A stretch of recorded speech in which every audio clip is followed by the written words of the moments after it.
దేవుని మాటల మీద మనసు ఉంచుదాం. రండి. ప్రకటన గ్రంథము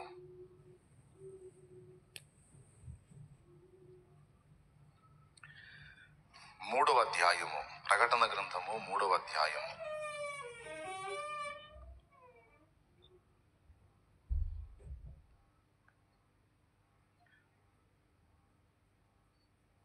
పంతొమ్మిది 20 వచనాలు చదువుతున్నాను, చూడండి. నేను ప్రేమించు వారందరినీ గద్దించి శిక్షించుచున్నాను. నేను ప్రేమించు వారినందరినీ గద్దించి శిక్షించుచున్నాను. గనుక నీవు ఆసక్తి కలిగి మారు మనసు పొందుము. ఇదిగో నేను తలుపు నొద్ద నిలుచుండి తట్టుచున్నాను. ఎవడైనను నా స్వరము విని తలుపు తీసిన ఎడల నేను అతని యొద్దకు వచ్చి అతనితో నేనును, నాతో కూడా అతడును భోజనము చేయుదుము. నేను జయించి నా తండ్రితో కూడా ఆయన సింహాసనమునందు కూర్చుండి ఉన్న ప్రకారం జయించు వానిని నాతో కూడా నా సింహాసనమునందు కూర్చుండనిచ్చేదను. సంఘములతో ఆత్మ చెప్పుచున్న మాట చెవిగలవాడు వినుగాక. చిన్న మాట ప్రార్థన చేసుకొని దేవుని నడిపింపు కోరుకుందాం. ప్రేమ కలిగిన మా మహాపరిశుద్ధ తండ్రి, నీకు స్తోత్రము. ఈ శుభవేళ మమ్మల్ని ఇక్కడికి సమకూర్చిన విధానం కొరకు స్తోత్రమయ్యా. మొదటి ఆరాధన క్రమంగా జరిగించారు. మీ దయతో నీ బిడ్డని వాడుకున్నారు ప్రభా. నీ బలహీన దాసుడు ఇప్పుడు వచ్చి ఉండగా యోగ్య దాసుడు నీ రక్తముతో కడిగి పరిశుద్ధపరిచి నీ బిడ్డని వాడుకో. నీ బిడ్డలకు అవసరమైన ఆత్మీయ వర్తమానం బోధించు. ఉపదేశాన్ని అడ్డగింప చూసే సైతాను, దురాత్మ, దయ్య, అంధకార శక్తుల ప్రభావం యేసునామములో బంధిస్తున్నాం. పూర్తిగా మీరే అధ్యక్ష స్థానం అందుటి నాతో మాతో మాట్లాడమని యేసు ప్రశస్త నామములో ప్రార్థించి స్తుతించి విశ్వాసమును బట్టి పొంది ఉన్నాం తండ్రి. Amen, amen.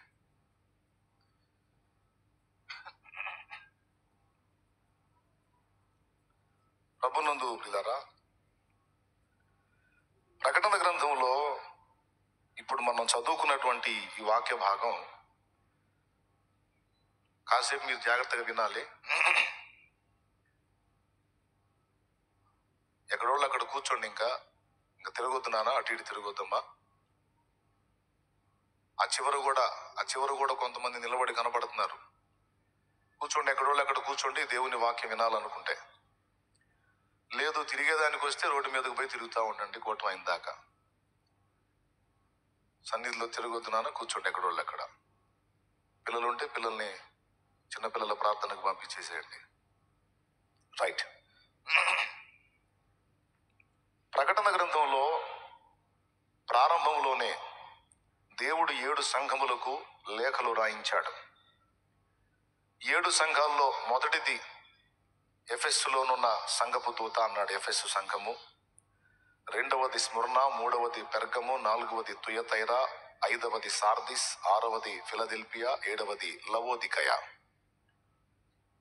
ఈ 7 సంఘాలకు దేవుడు యోహాను చేత లేఖలు రాయించాడు. ఈ 7 సంఘాలకు దేవుడు రాయించినటువంటి లేఖలు ఖచ్చితంగా మనం అందరం చదువుకోవాలి. ఎందుకంటే ఒక్కొక్కరు ఒక్కొక్క విషయంలో బలహీనపడి ఉంటారు. ఒక్కొక్కరు ఒక్కొక్క విషయంలో డ్యామేజ్ అయి ఉంటారు. సంఘ నాయకులు ఉంటారు, విశ్వాసులు కూడా ఉంటారు.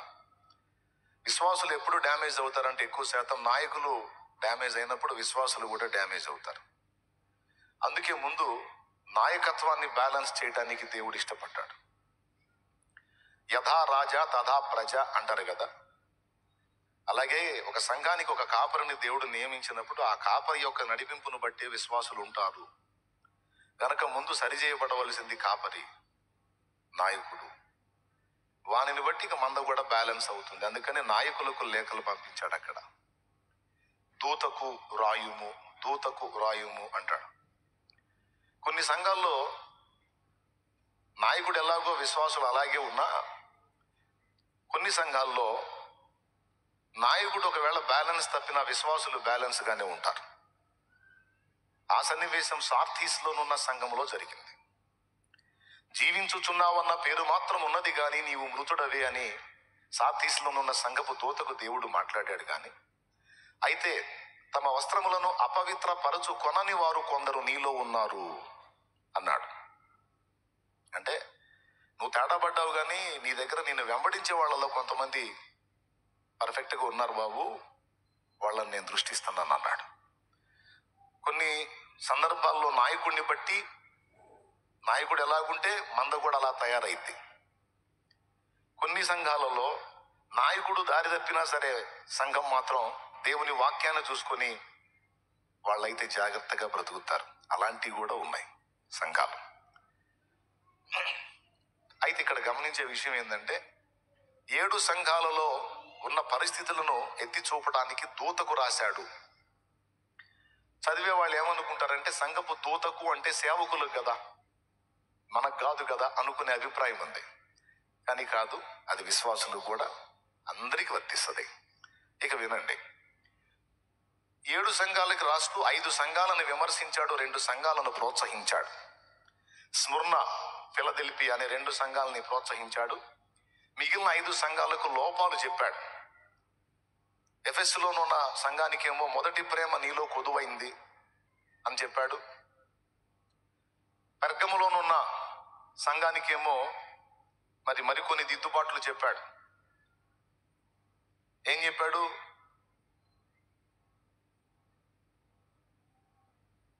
ఇశ్రాయేలుకు ఉరియొడ్డుమని బాలాకునకు నేర్పిన బిలాము బోధన అనుసరించు వారు నీలో ఉన్నారన్నాడు. తప్పుడు నడిపింపులో ఉన్నారు బాబు, చూడమన్నాడు. తప్పుడు సిద్ధాంతంలో ఉన్నారు, తప్పుడు బోధలో ఉన్నారు, తప్పుడు నడిపింపులో ఉన్నారు, చూసుకోమన్నాడు. తుయతైర సంఘములోకి వచ్చేటప్పటికి ఇంకా స్పష్టంగా చెప్పేశాడు, యెజబెలను స్త్రీని నీవు ఉండనిచ్చుచున్నావు, అది విగ్రహములకు అర్పించిన వాటిని తినుటకును జారత్వము చేయుటకును నా దాసులకు బోధించి వారిని మోసపరచుచున్నది అన్నాడు. అక్కడ యెజబెలు అంటే దుర్బోధ, పెర్గములోనేమో తప్పుడు నడిపింపు, తుయతైరలోనేమో దుర్బోధ. పాప మంచోడే సేవకుడు, కానీ దుర్బోధ వచ్చినా సంఘములోకి ఏం పట్టించుకోడు. తప్పుడు బోధల్ని ఖండించటం కానీ ఫలానా బోధ విషతుల్య బోధ, దాన్ని మీరు వినొద్దు, జాగ్రత్త, ఏది పడితే అది మీరు చెవిని వేసుకోవద్దు, ఏది పడితే అది తినొద్దు. కొంతమంది రకరకాల బోధలు చేస్తున్నారు, చెవికి వినబడ్డ ప్రతి బోధ గుడ్డిగా నమ్మొద్దని హెచ్చరికలు ఏం చేయడు పాపం. ఎందుకులే, ఎవరినైనా బాధ పెట్టకూడదు, అందరూ సేవకులే, అందరూ దేవుని పని వారే, మనం ఎవరిని పాయింట్అవుట్ చేయకూడదు అని పాపం పెద్ద మనసుతో యెజబెలును ఉండనిస్తాడు. అదొక దిక్కుమాలిన కాపరిత్వం. యెజబెలుని ఉండనీయటం. అందుకని అతన్ని గద్దించాడు. పెర్గములోనేమో రాంగ్ డైరెక్షన్, నడవకూడని విధంగా ప్రజల్ని నడిపించడం. తుయతైరలోనేమో తప్పుడు బోధ డైరెక్ట్గా. నేను కొంతమంది బోధలను ఖండించినందున చాలా మందికి శత్రువుని, చాలా మందికి నచ్చడు షాలేం రాజు అంటే. ఎందుకో తెలుసా? కొన్ని బోధలు ఉన్నట్టు నేను ఖండిస్తా. అలాగే అన్యులు కూడా నేను నచ్చను, ఎందుకంటే డైరెక్ట్గా సువార్త చెప్పి అనేక మంది దేవుని వైపు త్రిప్పబడతా ఉన్నారు కనుక వాళ్ళకి మంట. ఇక సంఘ నాయకులకి ఎందుకు మంట అంటే, మన బోధలు తప్పుపడతాడు, పాయింట్అవుట్ చేస్తాడు అని. ఇప్పుడు నేను కూడా కాపరిగా ఉన్నాను. ఇక్కడైతేనేమి, ఇతర నాకు దేవుడు అనుగ్రహించినటువంటి పరిచర్యలు అయితేనేమి, చాలా మంది బిడ్డలు ఉన్నారు, ఆత్మీయ బిడ్డలు. వాళ్ళకి సిద్ధాంతపరమైన పునాది వేయాలి, సత్యబోధ నేర్పాలి. అంతేకాదు దుర్బోధ వారు అనుసరించకుండా వారిని నేను జాగ్రత్త చేయాలి. కాబట్టి ఖచ్చితంగా ఇదిగో ఫలానా బోధ వినపడుతుంది, దాని విషయంలో జాగ్రత్త అని యెజబెలును దరువేయాలి. లేకపోతే రేపు నాకు అక్కడ వేస్తాడు దరు. దేవునికి స్తోత్రం, హల్లెలూయా. కాబట్టి నేను ఆ విషయంలో సిద్ధపడ్డాను. నా ఆత్మీయ బిడ్డలకు కూడా అది నేర్పుకున్నాను దేవుని కృపలో. నా దేవుడే సాయం చేశాడులే. నా ఆత్మీయ బిడ్డలు కూడా, ఆడపిల్లలు మగపిల్లలు కూడా సిద్ధపరచబడి ఉన్నారు, ఇంకా రెడీ అవుతున్నారు. సత్యం పక్షంగా గళమెత్తడానికి, ధ్వజమెత్తడానికి, దుర్బోధన ఎదిరించడానికి, యెజబెలు ఆట కట్టించడానికి. నా దేవునికి స్తోత్రం కలుగును గాక. యెజబెలు అంటే దుర్బోధ గుర్తుపెట్టుకోండి. అదొక ఆత్మ. ఈ యెజబెల్ ఆత్మ పట్టినోడు సత్యానికి భిన్నమైన బోధలు చేస్తాడు, మళ్ళీ బైబిల్ మనకు ప్రామాణికం అంటాడు. బైబిల్లో యేసు నేను దేవుడు అని ఎక్కడన్నా చెప్పుకున్నాడా అంటాడు. మరి అనేక చోట్ల ఉంది కదా అని చూపిస్తే అవన్నీ వేరంటాడు మళ్ళీ. అలాగే మీకు అక్కరగానున్నవేవో మీ పరలోకపు తండ్రికి ముందే తెలియదని రాయబడి ఉంది కదా, మళ్ళా మనం ప్రార్థన చేయటం ఏంది? అన్ని తెలిసిన వాడికి నువ్వు చెప్పటం ఏందా అంటాడు. అలా చెప్పి ప్రార్థనా జీవితాన్ని జడగొట్టారు. అలాగా ఇక రకరకాల బోధలు, విగ్రహార్పితం తినొచ్చు, విగ్రహాలకు పెట్టింది తినొచ్చు, ఏమి కాదు అని యెజబెల్ బోధలో ప్రాముఖ్యంగా అదే కనపడింది. విగ్రహములకు బలి ఇచ్చిన వాటిని తినున్నట్లును జారత్వము చేయునట్లును అది నా దాసులకు బోధించుచు వారిని మోసపరచుచున్నది అన్నాడు. చూడు 2:20.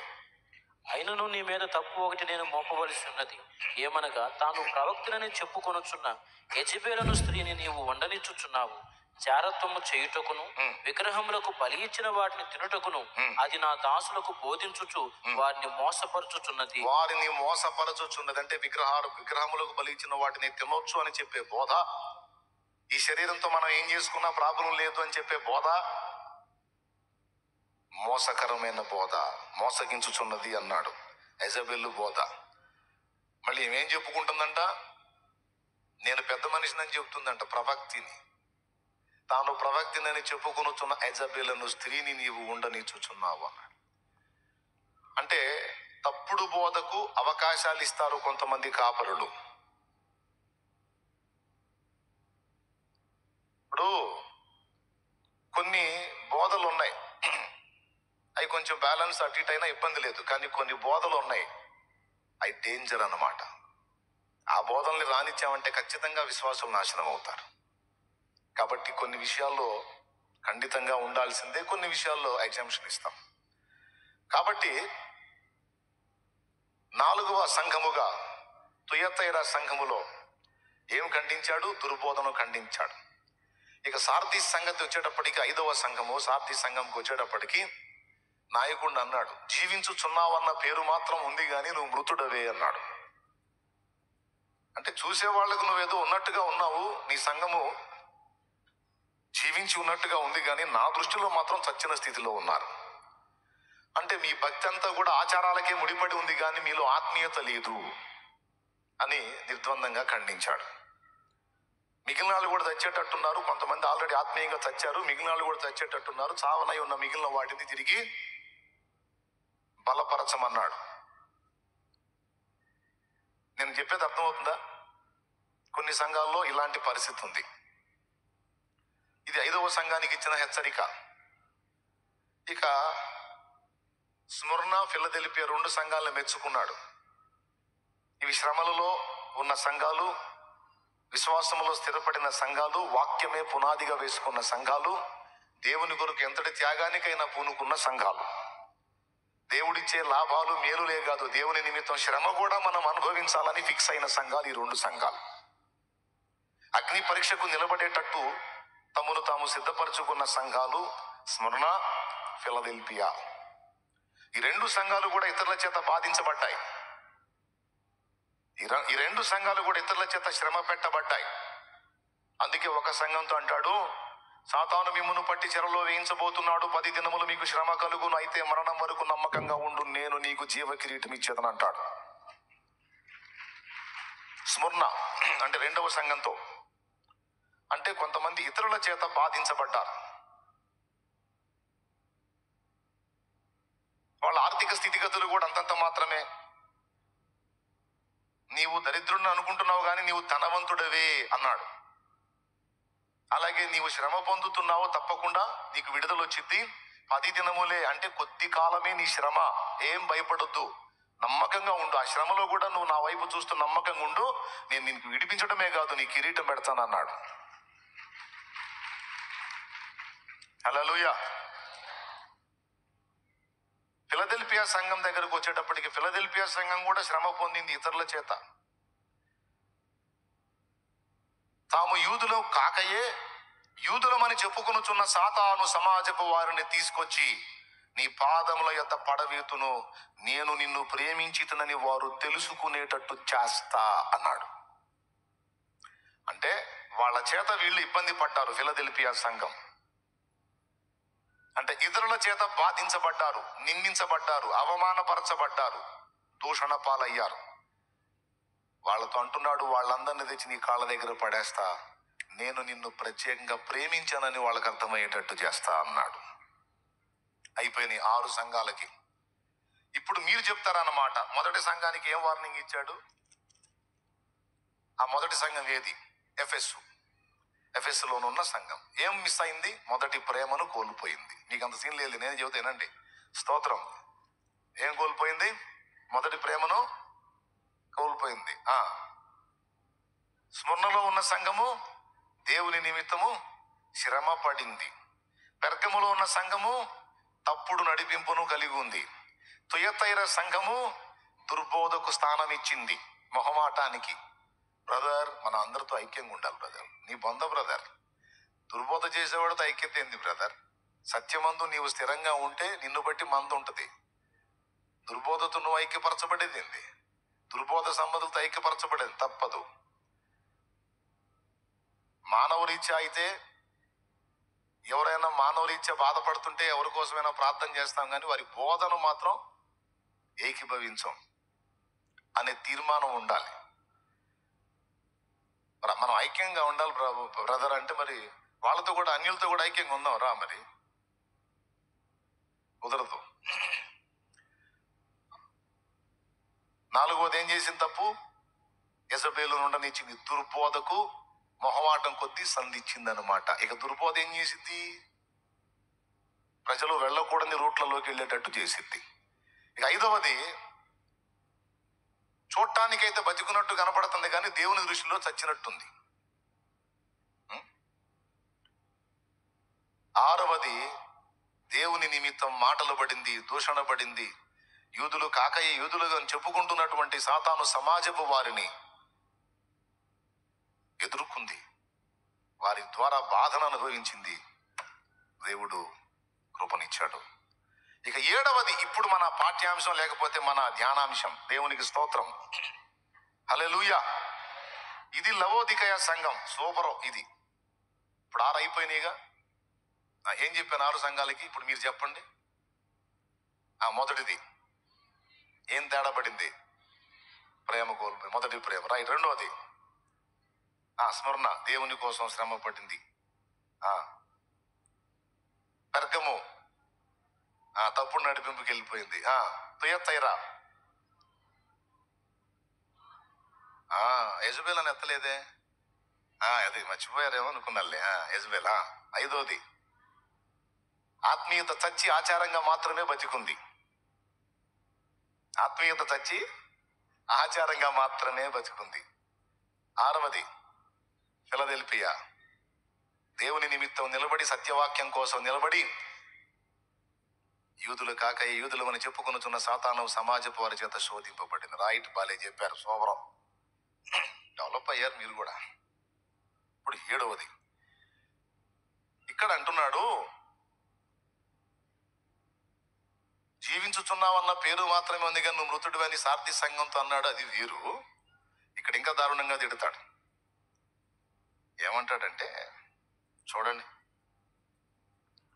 ఆమేన్ అనువాడును నమ్మకమైన సత్యసాక్షియు దేవుని దృష్టికి ఆదియునైన వాడు చెప్పు సంగతులేమనగా, నీ క్రియలను నేను ఎరుగుదును, నీవు చల్లగానైనను వెచ్చగానైనను లేవు.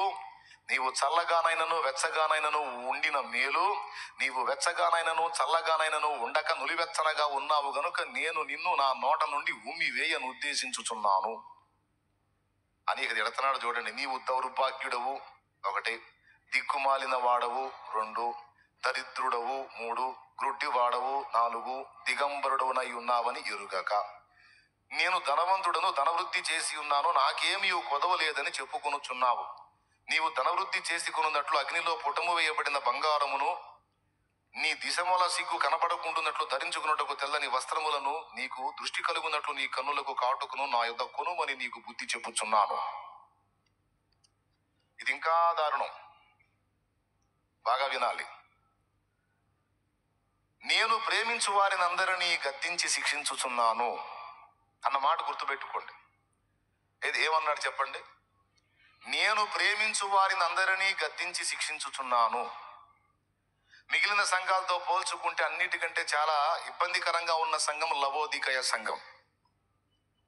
ఈ లవోదికయ సంఘపు అనుభవం ఎలా ఉందంటే, తాను ఏ స్థితిలో ఉందో అది గుర్తుపట్టట దానికి రివర్స్ లో ఆలోచిస్తుంది. ఓకే, అందుకని ఈ సంఘాన్ని తీవ్రంగా గద్దించాడు, అన్ని సంఘాల కంటే ఎక్కువగా. ఆ తర్వాత మనం గుర్తించాల్సింది ఏంటంటే, ఈ 7 సంఘాల నాయకులను చేతిలోనే పెట్టుకున్నాడు, ఇంకా వదిలేలా. తన చేతిలోనే పెట్టుకొని గద్దిస్తున్నాడు. ఇంకనన్నా నువ్వు మారు మనసు పొందకపోతే నిన్ను పక్కకు వదిలేస్తాను రా అనే వార్నింగ్ అనమాట అది. ఇక్కడ ఇంకొక మాట చెప్తున్నాడు, వాళ్ళని కొంతమందిని ప్రోత్సహించి కొంతమందిని దిద్దుబాటు చేసి ఇంత చేసి మళ్ళా ఫైనల్ ఏమంటున్నాడు తెలుసా? నేను ప్రేమించు వారిని అందరినీ గద్దించి శిక్షించుచున్నాను అంటే, అమ్మాయిని అమ్మ బాగా తన్ని ఆ తర్వాత చెప్పినట్టు, నువ్వంటే నాకు ప్రేమ ఉంది కాబట్టి నిన్ను తంతున్నాను నేను అన్నట్టు. దేవునికి స్తోత్రం. లేకపోతే అబ్బాయిని తండ్రి బాగా తన్ని,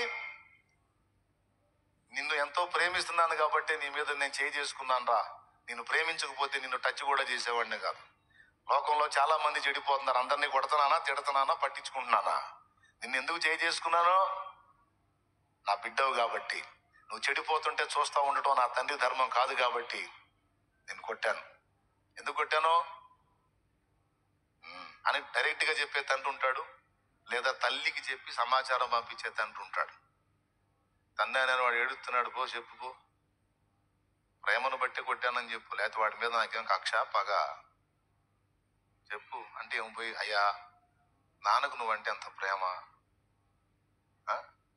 ప్రేమించేవాడే రా, ఒక దెబ్బ కొట్టినా దగ్గరికి తీసినా. కొట్టాడంటే ఎట్లయ్యా? నాన్న కొట్టకు ఎవరు కొడతారా? నన్ను మా నాన్న కొట్టాడు, మీ నాన్న వాళ్ళ నాన్న కొట్టాడు, అట్లా బాధపడితే ఎట్లా, నీకేదో అవమానం జరిగినట్టు అని అమ్మ చెప్పుద్ది. అమ్మ కౌన్సిలింగ్ ఎలా ఉంటుందో తెలుసా? నిన్ను ప్రేమించాడు కాబట్టి తంతనాడు నాయన. వాడికి రివర్స్లో అర్థమైంది, ఇది ఏందమ్మా, ప్రేమిస్తే తన్నొద్దు కదే, తన్నటం ఏంటంటే శిక్షించకపోతే ప్రేమించినట్టు కాదురా. దారి తప్పినా కూడా, నువ్వు చెడిపోతున్నా కూడా అలాగనే వదిలేయటం ప్రేమ అంటే అది సరైన ప్రేమ కాదురా, అది చెత్త ప్రేమ. నిజమైన ప్రేమ శిక్షించిద్దిరా, గద్దించిద్ది అని. సేమ్ దేవుడు కూడా అలానే స్పందిస్తున్నాడు.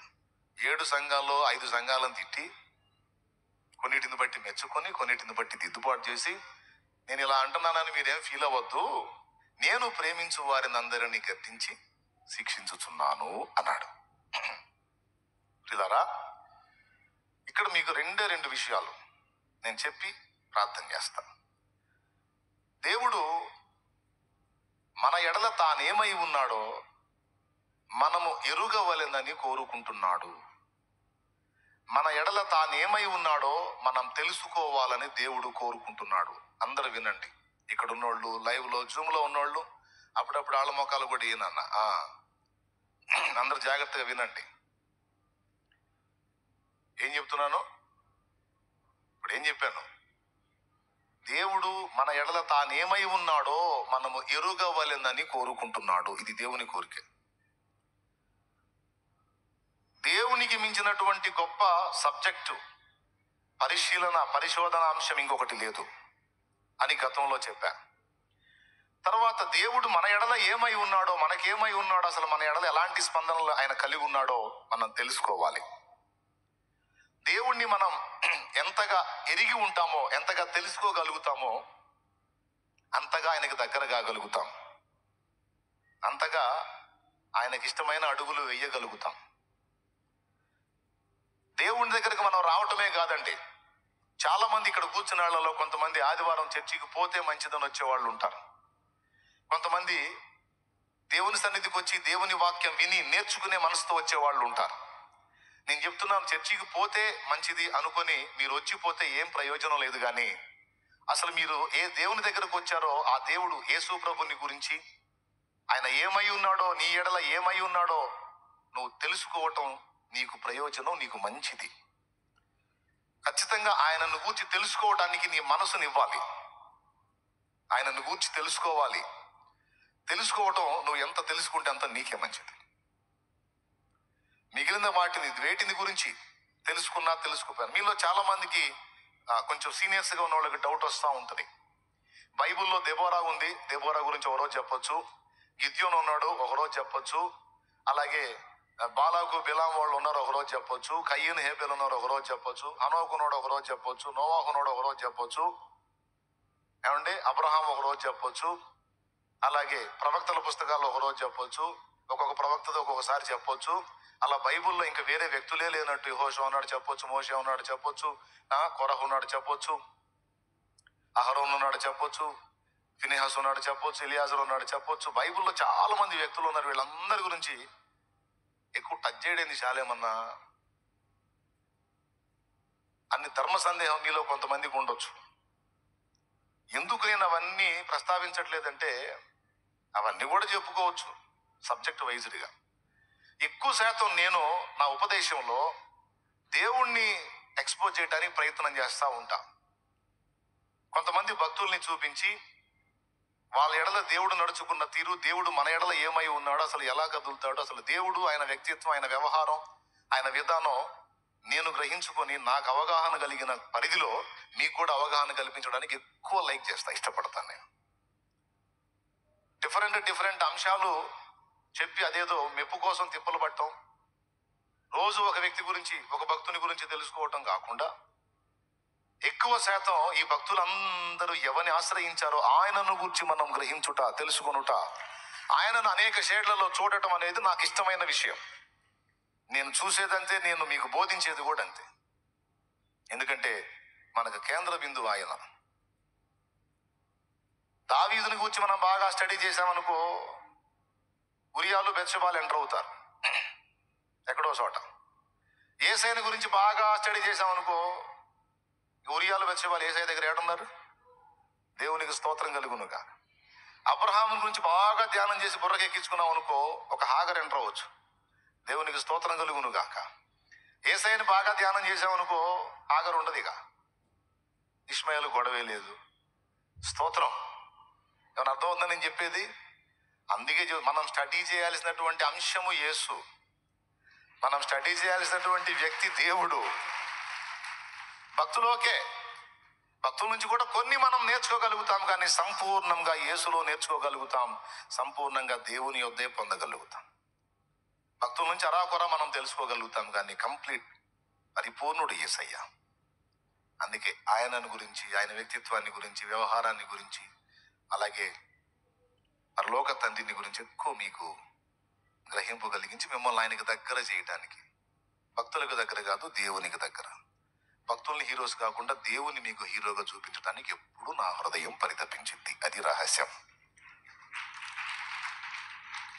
స్తోత్రం చెప్పండి, చప్పట్లు బాగొట్టారు. ఇక వినండి, దేవుడు తానేమై ఉన్నాడో మనం తెలుసుకోవాలని కోరుకుంటున్నాడు. ఎందుకు అంటే కొన్ని కారణాలు ఉన్నాయి. మొట్టమొదటిది, దానియేలు గ్రంథంలో ఒక మాట అన్నాడు. దానియేలు గ్రంథంలో చాలా మాటలు ఉన్నాయిలే, కానీ మనకు అవసరమైన ఒక మాట చూసుకుందాం. దానియేలు గ్రంథము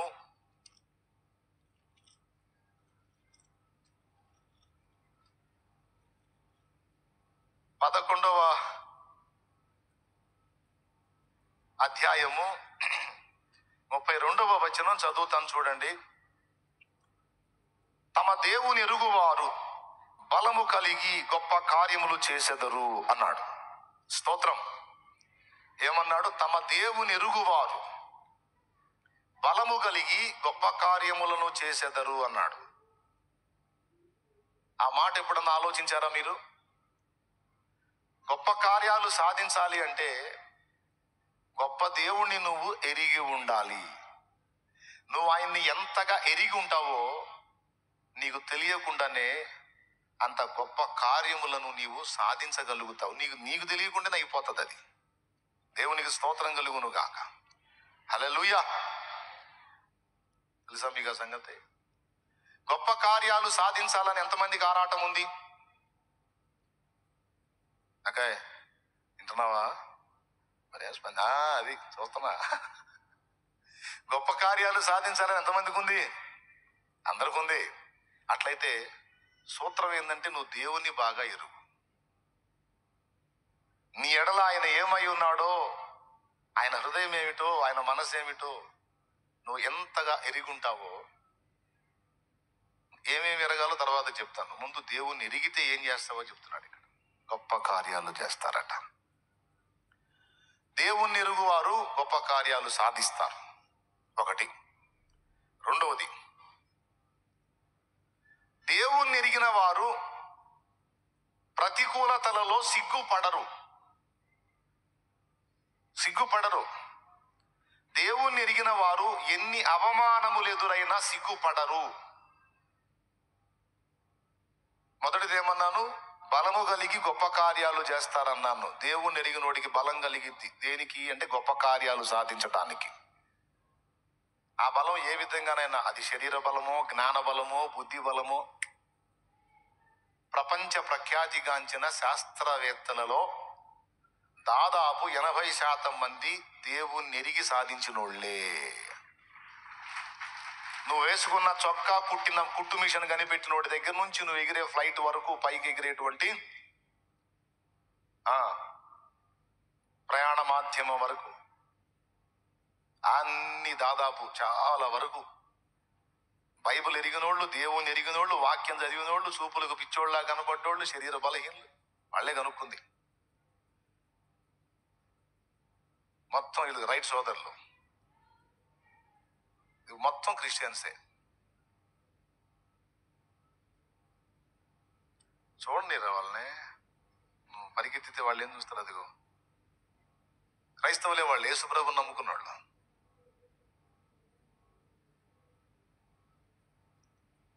క్రైస్తవుడే. Printing machine క్రైస్తవుడే.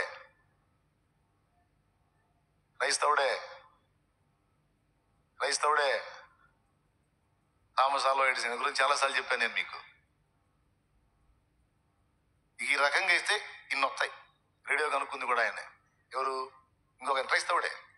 ఇలాగ చాలా మంది ప్రపంచ ప్రఖ్యాతిగాంచినటువంటి మేధావులు, జ్ఞానవంతులు, అంత బుద్ధి బలం, అంత జ్ఞానబలం వాళ్ళకి ఎక్కడి నుంచి వచ్చింది? అసలు అంత ఐడియాలజీ ఎక్కడి నుంచి వచ్చింది? మీకు కావాలంటే పరిశీలించుకోండి. మెజారిటీ క్రైస్తవులే ఉన్నారు.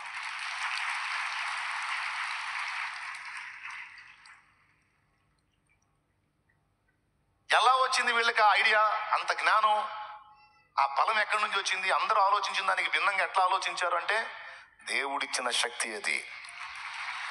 మళ్ళీ వీళ్ళందరూ బైబిల్ చదివిన వాళ్ళే, చిన్నప్పుడు సండే స్కూల్కి వెళ్ళిన వాళ్ళే.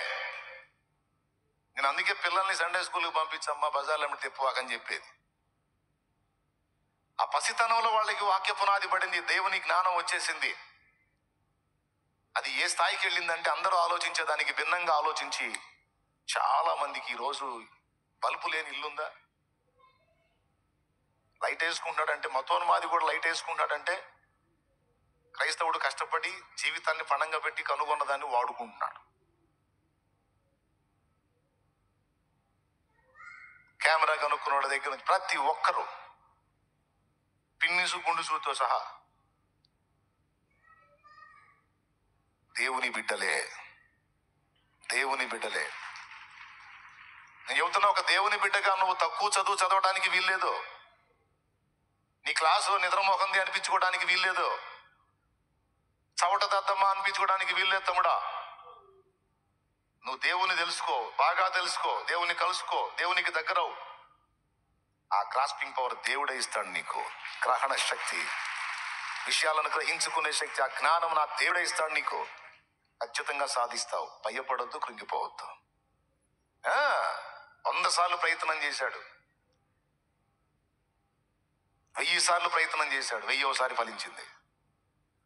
అటెంప్ట్ చేస్తానే ఉన్నాడు, సాధించిందాక వదిలిపెట్టలా. థామస్ ఆల్వా ఎడిసన్ బల్బు విషయంలో. కాబట్టి నువ్వు గ్రహింపు కలిగి నేను చెప్పే మాట తీసుకొని దేవుణ్ణి ఎరిగి ఉంటే ఎవ్వరికి అందని జ్ఞానాన్ని నా దేవుడే నీకు ఇస్తాడు. మైండ్ పోయింది, నువ్వు మాట్లాడినా మైండ్ పోయింది. నువ్వు ఒక ఎత్తుగడ వేసినా అవతలవాడికి బొమ్మ కనపడిద్ది. అర్థమైందా? కొడితే ఇక మామూలుగా ఉండదు. ఊహించని కోటింగ్ అన్నమాట.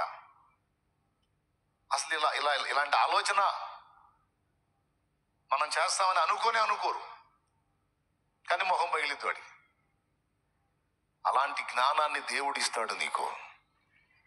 ఎవ్వడు కూడా ఎదురాడనటువంటి జ్ఞానాన్ని నీకు ఇస్తానన్నాడు. బిడ్డ, దేవుని బిడ్డ, నువ్వు చదువు మీద ఉన్నావా? అట్లయితే దీక్ష పూని చదువు, గొప్ప కార్యాలు సాధించినట్లు చదువు. భిన్నంగా కూడా ఆలోచించు. దేవుని బట్టి దేవుడిచ్చే ఐడియాలజీని అందిపుచ్చుకో. తప్పకుండా నీ చేత గొప్ప కార్యాలు సాధింపజేస్తాడు నా దేవుడు. అయితే షరతులు వర్తిస్తాయి. షరతు ఏమిటంటే నువ్వు దేవుణ్ణి ఎరిగి ఉండాలి. ఎంత బాగా ఎరుగుంటే అంత బాగా నీకు జ్ఞానం అబ్బుద్ది. దేవుని ఎరుగుటంటే ముందు పరిశుద్ధ గ్రంథాన్ని ఎరుగు. పరిశుద్ధ గ్రంథంలో చాలా వరకు దేవుడు నీకు తను తాను బయలుపరుచుకున్నాడు. గ్రంథం మీద నీకెంత అవగాహన ఉంటుందో దేవుని మీద నీకంత అవగాహన ఉన్నట్టే. దేవుని ఎరుగుండాలంటే ఏం చేయాలన్నా అనే డౌట్ వచ్చింది కదా. అందుకే మొదటి విషయంలో చెప్తున్నాను, దేవుని నువ్వు ఎంత ఎరిగి ఉండాలంటే అంతగా నువ్వు ధ్యానం చేయి బైబిల్ని. వాళ్ళ దగ్గర ఎప్పుడు బైబిల్ ఉండేది. మైకేల్ ఫారడే గారి గురించి ఇందాక విద్యుత్ శక్తి, ఆయన రాజు సభలో ఉంటే, అది అక్కడ ఫోటో ఉంది చూడండి, ఆయన ప్రాక్టికల్ గా తను కనుగొన్నటువంటి ఆ ఫార్ములాను చూపించాడు. రాజు పైన ఉన్నాడు సభలో. రాజుని అక్కడ ఉన్నటువంటి అధికారులను మొత్తాన్ని అక్కడే వదిలిపెట్టి తను చేయాల్సిన ప్రోగ్రాం గంట అయిపోయిన తర్వాత తను అక్కడ నుంచి వెళ్ళిపోతాడు. రాజు అందరూ పొగుడుతూ ఉంటారు, అబ్బా మామూలు విషయం కాదు, ఇది అద్భుతమైన ఆవిష్కరణ, అది అని చెప్పిన వాళ్ళు పొగుడుతూ ఉంటే ఆయన ఉన్నాడు అక్కడ. ఎక్కడికి వెళ్తాడు తెలుసా? చర్చికి వెళ్ళిపోతాడు. రాజు ఉన్న సభను వదిలిపెట్టి చర్చికి ఎవరన్నా పోతారా? కానీ మైకేల్ ఫారడే గారు వెళ్ళారు. ఎందుకో తెలుసా? ఇక్కడ ఈ గంట ప్రోగ్రాం అయిపోయిన మరో నిమిషం నుంచి అక్కడ తన మందిరంలో ప్రేయర్ స్టార్ట్ అయింది, ప్రార్థన స్టార్ట్ అయింది. అందుకని రాజుల్ని ఆ వేదిక మీదే వదిలేసి రాజుల రాజైన వారి సన్నిధికి పరిగెత్తాడు.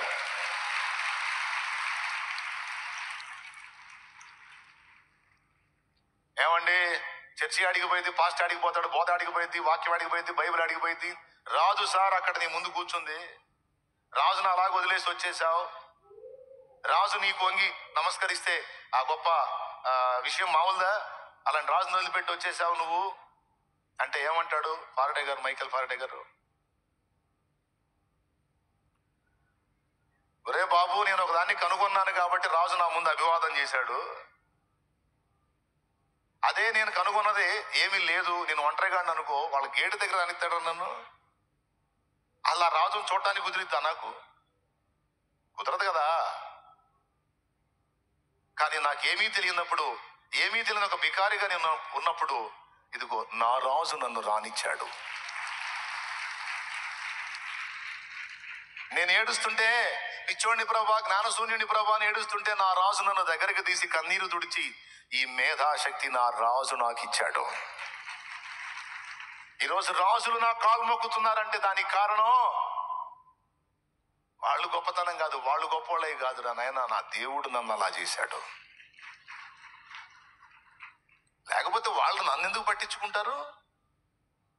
ఈరోజు నీకున్న ఉన్నత స్థానాన్ని బట్టి ఎవరైనా నిన్ను పొగడొచ్చు, గణపరచొచ్చు, నీకు బ్రహ్మరథం పట్టొచ్చు.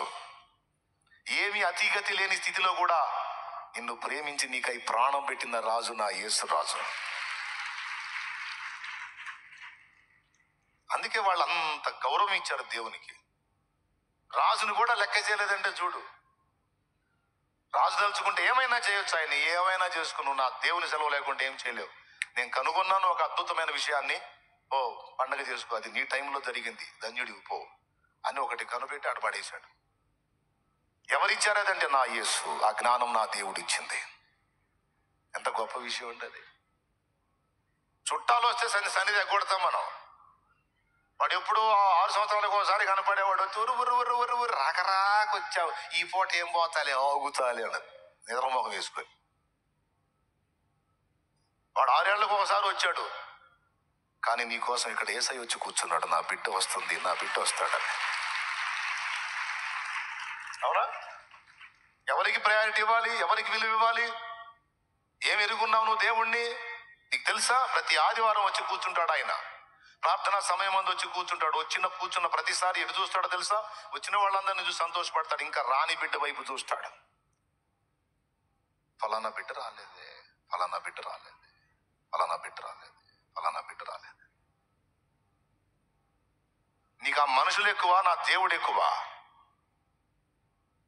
2:30-3 గంటలు వచ్చి నీ కోసం చూసి చూసి చూసి వెళ్తాడు ఆయన.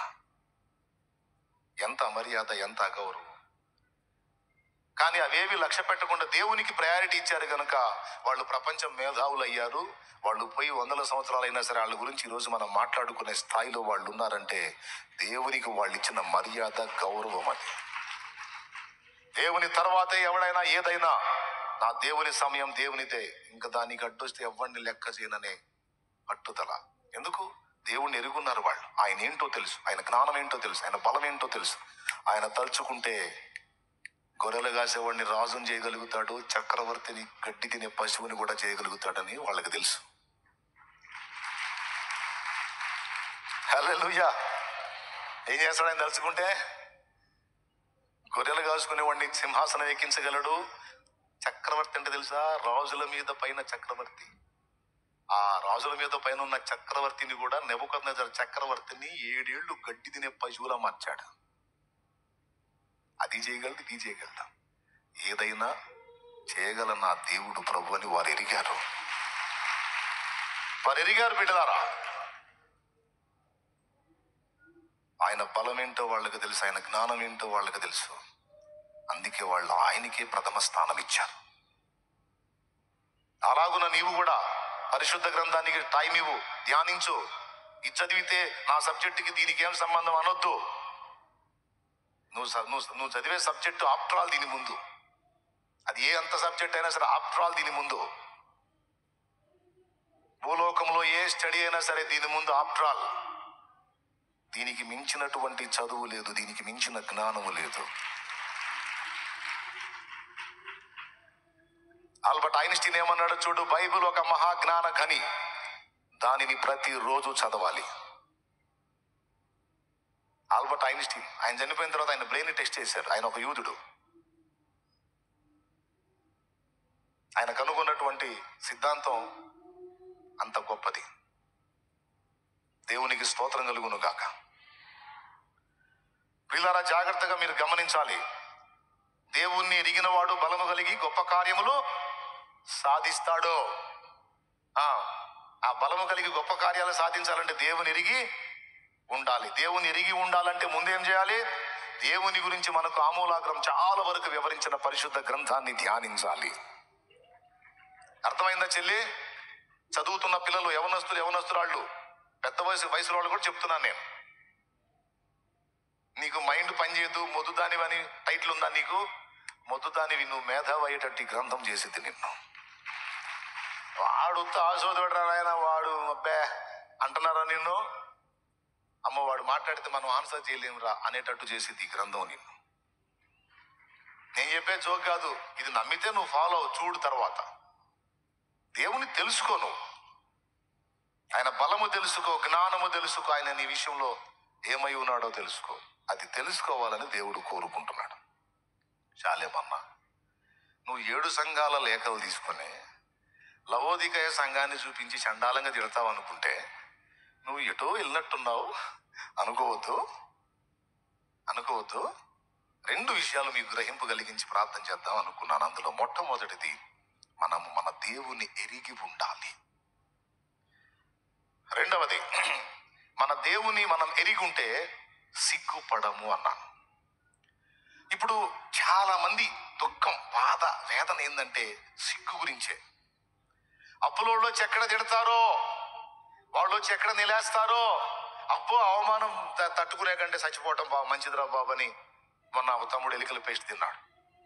ఎందుకు చేసావు నాన్న ఈ పని అంటే అప్పులోళ్ళు కూడా ఒత్తిడి ఎక్కువైపోయిందన్న, తట్టుకోలేకపోయాను, అవమానపరుస్తున్నారు, ఇక బతకటం వేస్ట్ అనిపించిందన్న, ఆ సిగ్గు తట్టుకోలేక తినేశాను. చాలా మంది దిగులుతో బతికేది సిగ్గు కోసమే. పిల్లలు అవమానకరంగా బతుకుతున్నారు, నలుగురు ఓస్తున్నారు, సిగ్గుతో చచ్చిపోతున్నాను. ఈ భర్త మార్పు చెందలేదు, నలుగురు ఓస్తున్నారు, సిగ్గుతో చచ్చిపోతున్నాను. అప్పులు పాలయ్యాను, నలుగురు నాలుగు మాటలు అంటున్నారు, సిగ్గుతో చచ్చిపోతున్నాను. కష్టపడి చదివాను, ఉద్యోగ ప్రయత్నం చేస్తున్నాను, ఎన్ని ప్రయత్నాలు చేసినా ఉద్యోగం రావట్లా. ప్రతి ఒక్కడు ఇంకా రాలేదా ఇంకా రాలేదా ఇంకా రాలేదని అవమానపరుస్తున్నారు, సిగ్గుతో చచ్చిపోతున్నాను. వివాహమైంది 10 ఏళ్ళైంది, 12 ఏళ్ళైంది, పిల్లలు లేరు, ఇంకా పుట్టలేదా ఇంకా పుట్టలేదా అని శుభకార్యాలకు నన్ను రానివ్వకుండా, మంచి కార్యాలు నన్ను చేయి వేయనీయకుండా నన్ను అడ్డగిస్తా ఉన్నారు, అవమానపరుస్తూ ఉన్నారు, సిగ్గుతో చచ్చిపోతున్నాను అని ఇలా రకరకాల కారణాలను బట్టి సిగ్గుపడతా ఉంటారు, దిగులు పడతా ఉంటారు. ఎవరన్నా ఏమన్నా అనుకుంటారేమో. కుటుంబాల్లో పరిస్థితులు వ్యతిరేకంగా మారిపోయినాయి, నలుగురు నవ్వేసుకుంటారేమో అనే సిగ్గు. కేసుల పాలయ్యాను, నలుగురు ఏమనుకుంటారో అనే సిగ్గు. ఇలా అనేక కారణాలను బట్టి మనం సిగ్గుపడతా ఉంటాం, దిగులు పడతా ఉంటాం, దుఃఖపడతా ఉంటాం, బాధపడతా ఉంటాం, భయపడతా ఉంటాం. అవునా కాదా? ఎగ్జామ్స్ రాశాను, ఫెయిల్ అయితే ఇంట్లో గొడవ ఉండదు, కానీ బయట వాళ్ళ అవమానాలు తట్టుకోలేను. దేవుడా నన్ను పాస్ చేయి. ఎందుకు? సిగ్గు కోసం. ఫెయిల్ అయిందనుకో, ఫెయిల్ అయ్యా, అరే బాగా చదువుతావు గాను, రకరకాలుగా కొంతమంది ఎంకరేజ్ చేసి మాట్లాడేవాళ్ళు ఉంటే, కొంతమంది డిస్కరేజ్ చేసేవాళ్ళు ఉంటారు. కాబట్టి అందరి గొడవ అదే. సరైన వస్త్రం లేకపోతే సిగ్గుపడతారండి. నేను ఫలానా ప్రాంతానికి వివాహానికి వెళ్ళాలి, మంచి బట్ట నాకు లేదని ఏదో వంక చెప్పా కొడతారు, వస్త్రం సరిగా లేదని. దేవుని సన్నిధి కూడా సరైన వస్త్రం లేదని సిగ్గుపడే వాళ్ళు ఉన్నారు. ఇట్లా మనం సిగ్గుపడేదానికి అనేక సమస్యలు కారణాలు, అనేక ఇబ్బందులు కారణాలు. కొంతమంది ఉన్న గ్రామాల్లోకి వెళ్ళరు, ఎందుకంటే అప్పుల సమస్య. ఉన్న ఊరంటే ఇష్టం, కానీ వెళ్తే అప్పులోళ్ళు వెంటబడతారు, అందుకని వాళ్ళకి ముఖం చూపించలేక వేరే ప్రాంతాల్లో బ్రతుకుతూ ఉంటారు. సిగ్గు. ఇక్కడ నన్ను ఒక మాట చెప్పనివ్వండి. తమ దేవుని ఎరుగువారు సిగ్గుపడరు అనే మాట నేను ఎందును బట్టి చెప్పానో తెలుసా? బైబిల్లో పౌలు ఆ మాట అన్నాడు. ఇది ఎప్పుడు నాకు గుర్తుండాలని ఒక పాటలో మెన్షన్ చేసుకున్న పరిశుద్ధాత్మ సహాయంతో, నేను నమ్మిన వానిని ఎరుగుదును, సిగ్గుపడనెన్నడు. నేను నమ్మిన వానిని ఎరుగుదును, సిగ్గుపడనెన్నడు.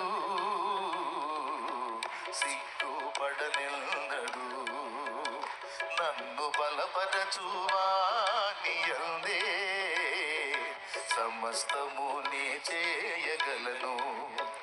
నన్ను బలపరచువాని యందే సమస్తము నీ చేయగలను. స్తోత్రం. మామూలుగా అయితే ఈ మాట అప్పుడప్పుడు మర్చిపోతానని, ఇంకెప్పుడు మర్చిపోకూడదు, పాట రూపంలో ఉంటే ఎప్పుడు గుర్తు వస్తుంటుందని అట్లా చేసుకున్నా దేవుని రూపంలో. మీలో కొంతమంది పాటలు పాడటం వచ్చి ఇంట్లో పాడతారు, బాత్రూంలో పాడతారు, మందిరంలో లేకపోతే ఎక్కడన్నా అవకాశాలు వచ్చిన దగ్గర పాడమంటే సిగ్గు. అలాగని మళ్ళీ క్యూ కట్టారు, వందనాలు. అవకాశం వచ్చిన దగ్గర పాడు, వస్తే 2, లేకపోయినా ఇంట్లో కూర్చొని నలుగురిని కూర్చోబెట్టుకొని పాడు. కానీ పాడరే. చక్కగా ప్రార్థన చేయగలుగుతారు, కానీ ప్రార్థన చేసే సమయం వస్తే నాకు రాదమ్మా నువ్వు చేయంటారు. సిగ్గు. అందరి ఏడుపు ప్రార్థన చేయటం విషయంలో దగ్గర నుంచి, వస్త్రం దగ్గర నుంచి, అప్పు దగ్గర నుంచి, పిల్లలు లేకపోయిన దగ్గర నుంచి, అన్ని విషయాల్లో సిగ్గే. ప్రతి ఒక్కళ్ళు కూడా అది. వాళ్ళు ఏమనుకుంటారు, ఇల్లు ఏమనుకుంటారు, అన్ని విషయాల్లో. అవునా కదా? చెప్పండి. కొంతమంది అయితే నల్లగా పుట్టినందుకు సిగ్గు, అర్థం చూసుకోడు. అర్థం ఉంది కదా, సరి చేసుకోవచ్చు. సరి వద్దులే పారా బాబా, నా మగం చూస్తే నాకే భయం పుట్టేది, వద్దులేపా. రంగును బట్టి సిగ్గు, ఎత్తు తక్కువ ఉన్నామని సిగ్గు, రకరకాల పాప వాళ్ళ ఆకృతిని బట్టి సిగ్గు, అవిటితనాన్ని బట్టి సిగ్గు, తమకున్న అంగవైకల్యాన్ని బట్టి సిగ్గు, బలహీనతను బట్టి సిగ్గు. బిడ్డ, ఈరోజు ఇలా ఎన్ని విషయాలలో నువ్వు ఏ విషయంలో నువ్వు సిగ్గుపడుతున్నావు? భర్త నిన్ను దూషించాడు నలుగురు అనే సిగ్గు, అవమానం ఫీల్ అయ్యి ఆత్మహత్యలు చేసుకుంటారు కొంతమంది. నన్ను అన్నాడు భార్య అన్నదని సిగ్గు, అందును బట్టి కొంతమంది రైలు కింద తలబెట్టిన వాళ్ళు ఉన్నారు. ఆ అమ్మాయి ఎంత మాట నాకు నేను ఎందుకు బతుకుతా పాత అని పోయిన వాళ్ళు ఉన్నారు. ఇదంతా సిగ్గుగోల. ఇప్పుడు కొన్ని చెప్పా, ఇంకా తవ్వుకుంటూ పోతే ఇన్ని వస్తాయి మనం సిగ్గుపడే కారణాలు. స్తోత్రం చెప్పండి. అవునా కాదా? కానీ పౌలు ఏమన్నాడు? ఎక్కడన్నాడు? 2 తిమోతి 1:12 చదువు నాన్న. ఆ స్క్రీన్ మీద కూడా ఏనా? తిమోతికి రాసిన 2వ పత్రిక 1:12 ఆ హేతువు చేత ఈ శ్రమలను 1:12 చదువుతున్నాడు. 2 తిమోతి 1:12. ఆ హేతువు చేత ఈ శ్రమలను అనుభవించుచున్నాను గాని నేను నమ్మిన వాణ్ణి ఎరుగుదును గనుక సిగ్గుపడను. అది నేను నమ్మిన వాణిని ఎరుగుదును గనుక సిగ్గుపడను. ఎంత అద్భుతమైన మాటమ్మా, ఎంత అద్భుతమైన మాట. ఇప్పుడు నువ్వు ఎన్ని విషయాల్లో సిగ్గుపడుతున్నావో ఒక్క మాట నన్ను చెప్పని. నీ దేవుని నువ్వు సరిగ్గా కానీ ఎరుగుంటే ఎన్ని అవమానకరమైన పరిస్థితులు నీకెదురైనా సిగ్గు అనేది నీ దరి చేరదు. ఆ సిగ్గు స్థానంలో చిరునవ్వు ఉంటుంది. అది ఆ సిగ్గు స్థానంలో ఏముంటుంది? చిరునవ్వు.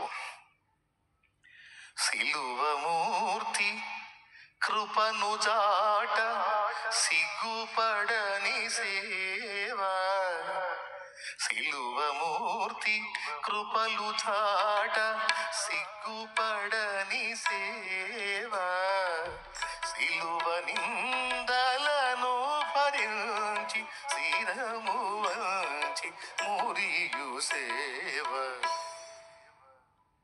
శిరము వంచి మురియు సేవ, మధుర మధుర మధుర సేవ, యేసు ప్రభు సేవ, మధుర మధుర.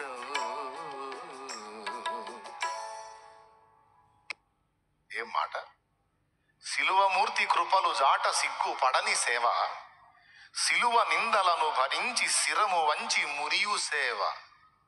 మురిసిపోవటం అంటే ఆనందపడటం, నవ్వుకోవటం. అసలు మురిసిపోవటం అంటే అది ఇంకా ప్రత్యేకమైన వర్ణన. అది అర్థమైందా? ఆనందం వేరు, నవ్వటం వేరు, మురిసిపోవటం వేరు. అమ్మా ఏం కొడుకును కన్నావమ్మా, అబ్బా రత్నం అనుకో అంటే అమ్మ తల్లోంచి మురిసిపోయింది చూడు, అది మురిపాం. అప్పుడు ఆ ఫీలింగ్ ఏందో అమ్మని అడగాలి, అమ్మే చెప్పాలా. దేవునికి స్తోత్రం కలుగునా.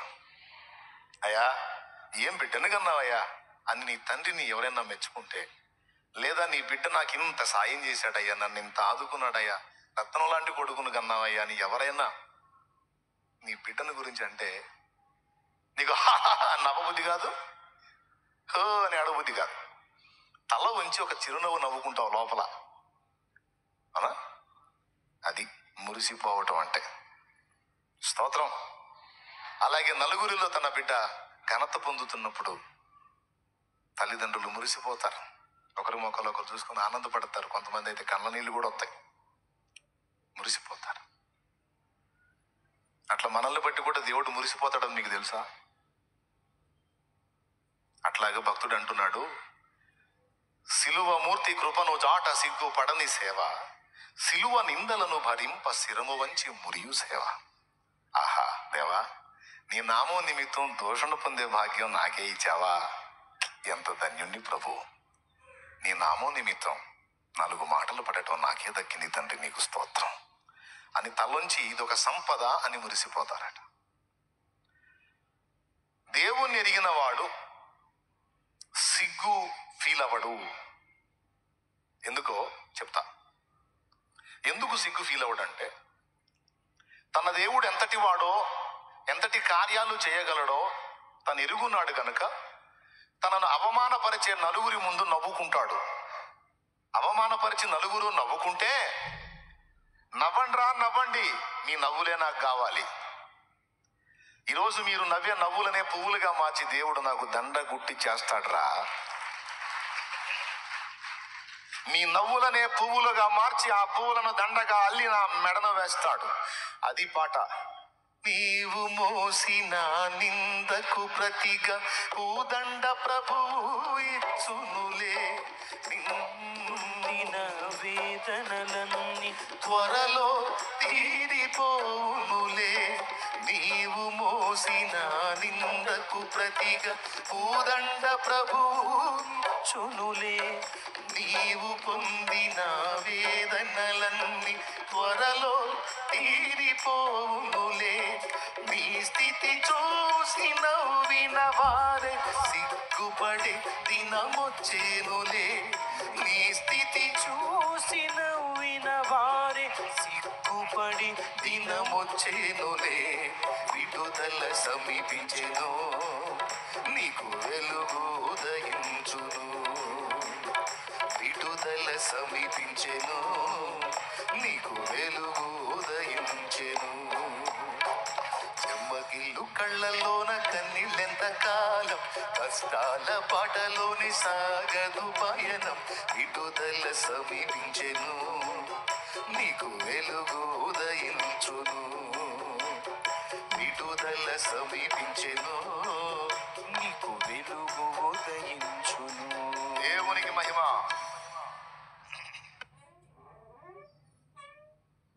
నవ్వకపోతే మనకి పువ్వులు ఏడ నుంచి వస్తాయి? దేవుడు దండ వేయాలిగా మెడలో. దండ వేయాలంటే పూలు కావాలగా. ఆ పూలే ఆ నవ్వులు. ఎగతాళిగా అపహాస్యం చేసి, హేళన చేసి, తృణీకరించి, నిన్ను నిందించి నలుగురు నవ్వే నవ్వులే దేవుడు నీ మెడలో వేసే పువ్వులు. ఆ నవ్వులు లేకపోతే నీకు పువ్వులు లేవురా తల్లి. ఆ నవ్వులు లేకపోతే నీకు పువ్వులు లేవు నాయన.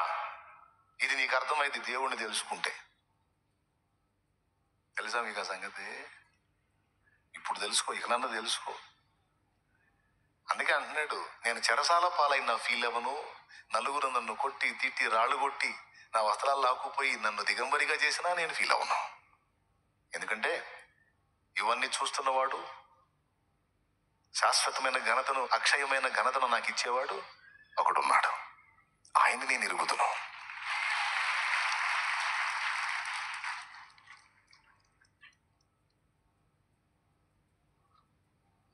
నవ్వండి. మొన్న ఒక చిన్న పల్ల వచ్చింది. ఎట్లుంటుందో రాస్తే ఏదో అట్లా అనుకున్నా. ఈ నవ్వుతున్న వాళ్ళని చూసి, నవ్వని నవ్వని నవ్వే వాడిని నవ్వని, నవ్వని నవ్వని నవ్వే వాడిని నవ్వని, చెయ్యని చెయ్యని అపహాస్యము వారిని చెయ్యని. యేసు ఉన్నాడు, అన్నీ చూస్తున్నాడు. యేసు ఉన్నాడు, లెక్కను రాస్తున్నాడు. యేసు ఉన్నాడు, అన్నీ చూస్తున్నాడు. యేసు ఉన్నాడు, లెక్కను రాస్తున్నాడు. నవ్వని నవ్వని నవ్వే వారిని నవ్వని, చెయ్యని చెయ్యని అపహాస్యము వారిని చెయ్యని. యేసు ఉన్నాడు, అన్నీ చూస్తున్నాడు. యేసు ఉన్నాడు, లెక్కలు రాస్తున్నాడు. ఎవడు లెక్క వాడికి? దేవునికి స్తోత్రం. బాగుందా? ఒరే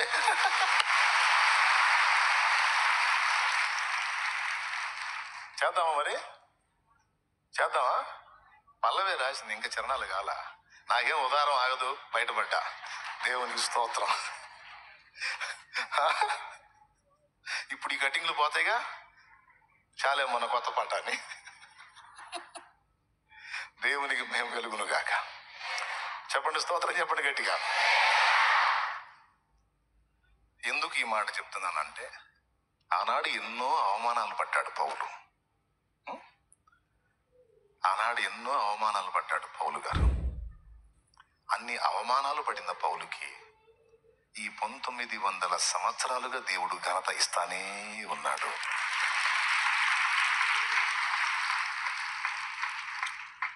అపోస్తలుడైన పౌలు, పరిశుద్ధ పౌలు అని ఆయన గురించి ఎంత సన్మానించి మాట్లాడతారు. ఏమంటే స్టార్లు ఉన్నారు, సినిమా యాక్టర్లు. సినిమా యాక్టర్లు ఎంత గొప్ప స్టార్లు అయినా వాళ్ళని గారు అని మాట్లాడతారా, గాడు అంటారా? అబద్ధాలు ఆడుకొని చెప్పండి. వాళ్ళకి గారు ఇస్తారా, గాడు ఇస్తారా? గాడేగా. సినిమా చెప్పుకునేటప్పుడు కూడా చిన్నప్పుడు, అరే అప్పుడు కరెక్ట్గా వస్తాడు రా వాడు, ఎవడు రా వాడు, ఫలానోడు, ఆ గాడు. అంతేనా? గారు అంటారా, గాడు అంటారా? ఇంకా తగలబెట్టిన వాళ్ళ స్టార్లు ఎందుకు?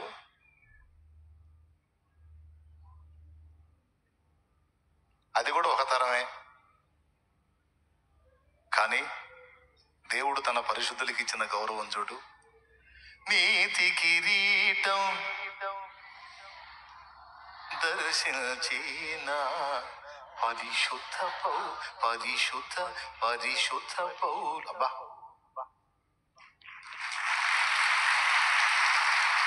ఆనాడు నా దేవుని నిమిత్తం సిగ్గును అవమానమును లక్ష్య పెట్టక అన్నిటినీ ఆనందంతో సహించి విశ్వాసాన్ని కాపాడుకున్న పౌలు మహనీయునికి దేవుడిచ్చిన ఘనత అక్షయమైనది. అది ఇక్కడ ఉంది, రేపు అక్కడ కూడా ఉంది, అక్కడ ఉంది.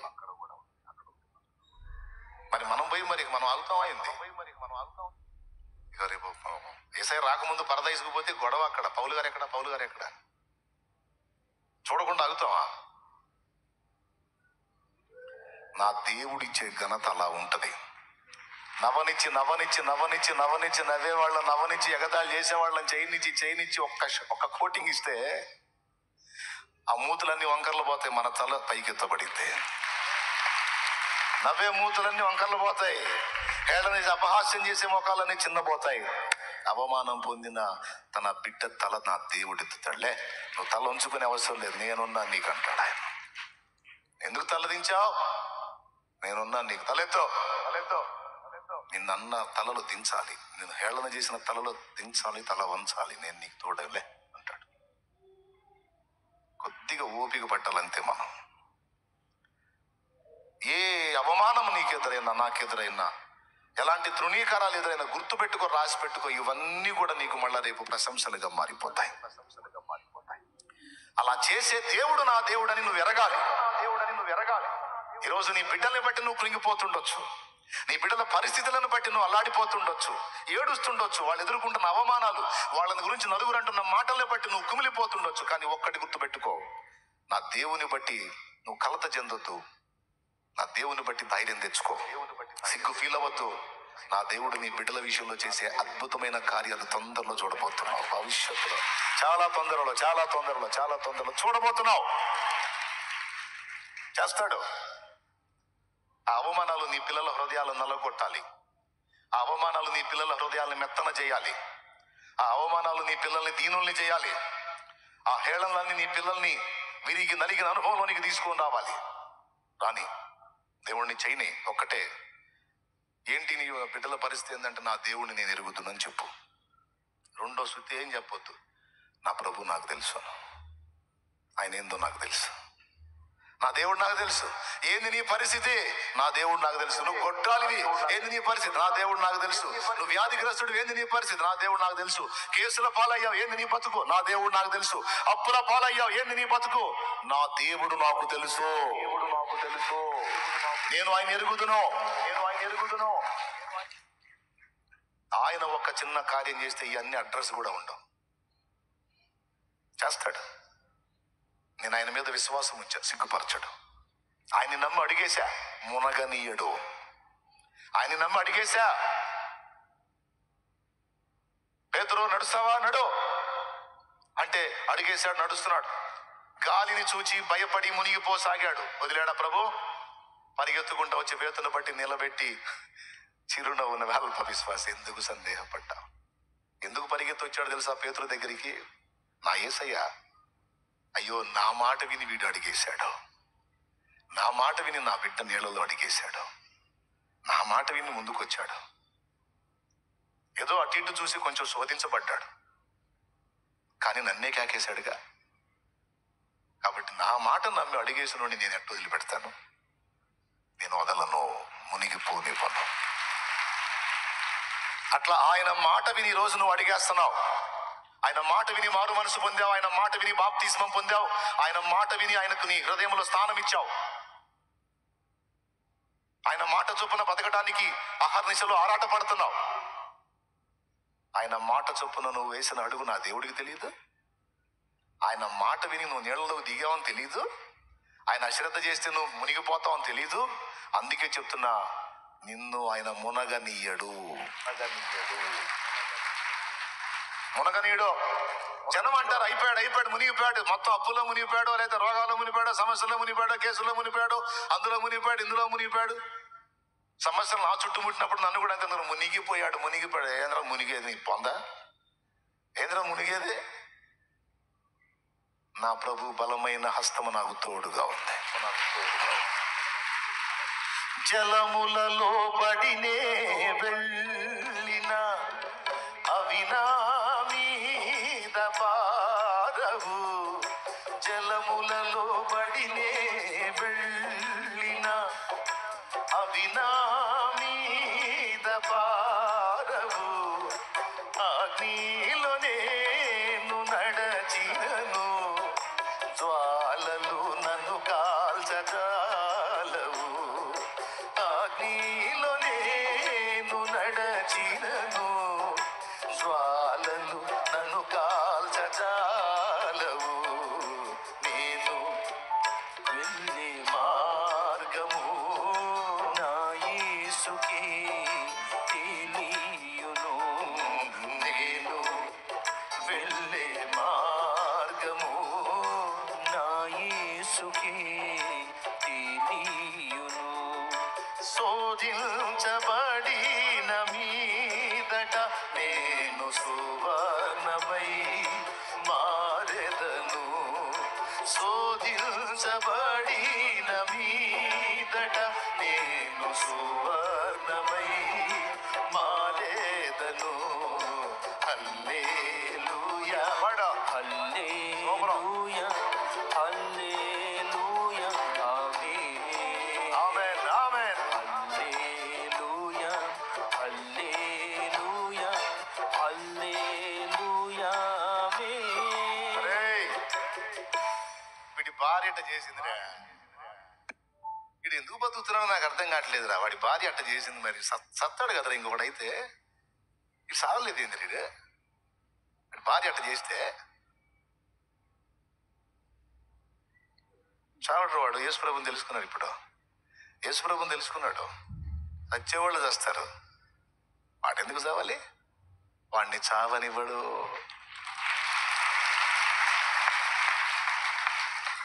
ఈ అమ్మాయి భర్త ఎట్లా చేశాడు, వాడంత ఇది అది ఎందుకు బతుకుతుందో.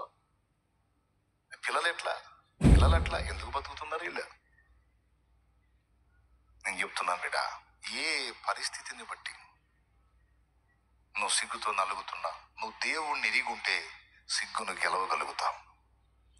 ఒకవేళ నువ్వు అనవసరంగా నువ్వు దరిద్ర పనులు చేసుకొని దరిద్రం తెచ్చుకొని పడ్డ బాధలైనా సరే ఇప్పుడు దావీదు ఉన్నాడు. సింపుల్, ఈజీగా మనకి అర్థమైంది. చక్కగా గొర్రెలు కాసేవాడిని సింహాసనం ఎక్కించాడు, రాజుని చేశాడు. రాజు అయిన తర్వాత డబ్బు వచ్చింది, ఐశ్వర్యం వచ్చింది, పొగడ్తలు వచ్చినాయి, ఘనతలు వచ్చినాయి, గుర్తింపులు వచ్చినాయి, భజనలు వచ్చినాయి. చాలా మంది ఇవన్నీ కావాలని కోరుకుంటారు, వస్తే అయిపోతారు. అందుకే దేవుడు ఇయ్యంది. నాకీ నాయన ఏం నాయన నీకి నాకి ఒకటే కూడా మోకాళ్ళేసి కండి, నన్ను దీవించో, నన్ను ఆశీర్వదించో, నన్ను పైకి లేపో, నన్ను కింద పడేయో అని. దేవుడు నమ్మదగిన వాడు. చాలా ప్రార్థనలే జవాబు ఈడు పిచ్చి మహారాజు. మన మంచికే ఇవి అడిగిన వాటికి జవాబు ఇచ్చామంటే పోతాం, ఇచ్చాడంటే పోతాం. ఎంత కావాలో అంతే ఇస్తాడు. చాలా మంది డబ్బు లేనప్పుడు దీనంగా ఉన్నారు, డబ్బు వచ్చినాక నాశనం అయ్యారండి. డబ్బు రాకముందు ప్రార్థనా పరులుగా ఉన్నారు, దేవుని సన్నిధిని గౌరవించారు, ఎప్పుడు దేవుని మహిమపరిచేవాళ్ళు. డబ్బు వచ్చిన తర్వాత మొత్తం అది మానుకున్నారు. చాలా మంది దీన స్థితిలో ఉన్నప్పుడు దేవునికి చాలా విధేయత కలిగి, భయం కలిగి, భక్తి కలిగి దేవుని చిత్తం నెరవేర్చారు. కానీ వాళ్ళకు ఘనత, గుర్తింపు, గౌరవం, సమృద్ధి వచ్చి బాధ అనేది తొలగిపోయిన తర్వాత వారు అనుభవాలన్నీ పోగొట్టుకున్నారు. మరి మనల్ని దేవునికి దూరం చేసే సౌండ్ మనకు అవసరమా? సౌండ్ అంటే అర్థమైందా? సంపద. కాబట్టి ఏమడుగుతావు? అయ్యా, ఒకడికి చేయి చాపే పరిస్థితి రానియొద్దు, అలాగని కాలు ఎగరేసే బిల్డప్ కూడా నాకు వద్దు. స్తోత్రం. ఏంది? నీ ఎదుట నేను దీనంగా బ్రతకడానికి నీకు నాకు నా అనుబంధం తెగిపోకుండా ఆ బ్యాలెన్స్ నువ్వే చెయ్యి. నాకెంత చేయాలో నువ్వు చెయ్యి. ఒకవేళ నాకు ఇచ్చిన అది 10 మందికి ఇచ్చేటువంటి ఆ ప్రేమ గల మనస్సు నాకి, ధనము నాకు ఇచ్చిన దాన్ని ప్రేమించకుండా నలుగురికి దాన్ని సాయం చేసే మనస్సు నాకు అయ్యా. అవసరానికి మించిన ఐశ్వర్యం నాకొద్దు. చూడండి, గొర్రెలు కాసేటప్పుడు ఎట్టున్నాడు? ఫస్ట్ క్లాస్గా ఉన్నాడు. కదిలితే ఇక తంత్రి వాయిద్యం తీసుకోవటం, పాటలు పాడటమే. ఎవరు? అదే పనిలో ఉన్నాడు. ఇప్పుడు రాజు అయిపోయాడు ఇశ్రాయేలుకి. ఇప్పుడు ఇక ఆయన వాయించడం కాదు, చుట్టూ వాయించే వాళ్ళు తయారయ్యారు. ఆనాడు ఎండకెండి వానకు తడిసి గొర్రెలను ఇష్టం తోలుకుంటా అనుభవం అది. అప్పుడే ఎనీ టైం దేవుడే. ఇప్పుడు రాజు అయ్యాడు, పక్కన చేరి ఇసిరేవాళ్ళు ఉన్నారు. ఇక నీ ఇష్టం తోలే పర్లేదు, ఈయనకి ఇసిరేవాళ్ళు ఉన్నారు.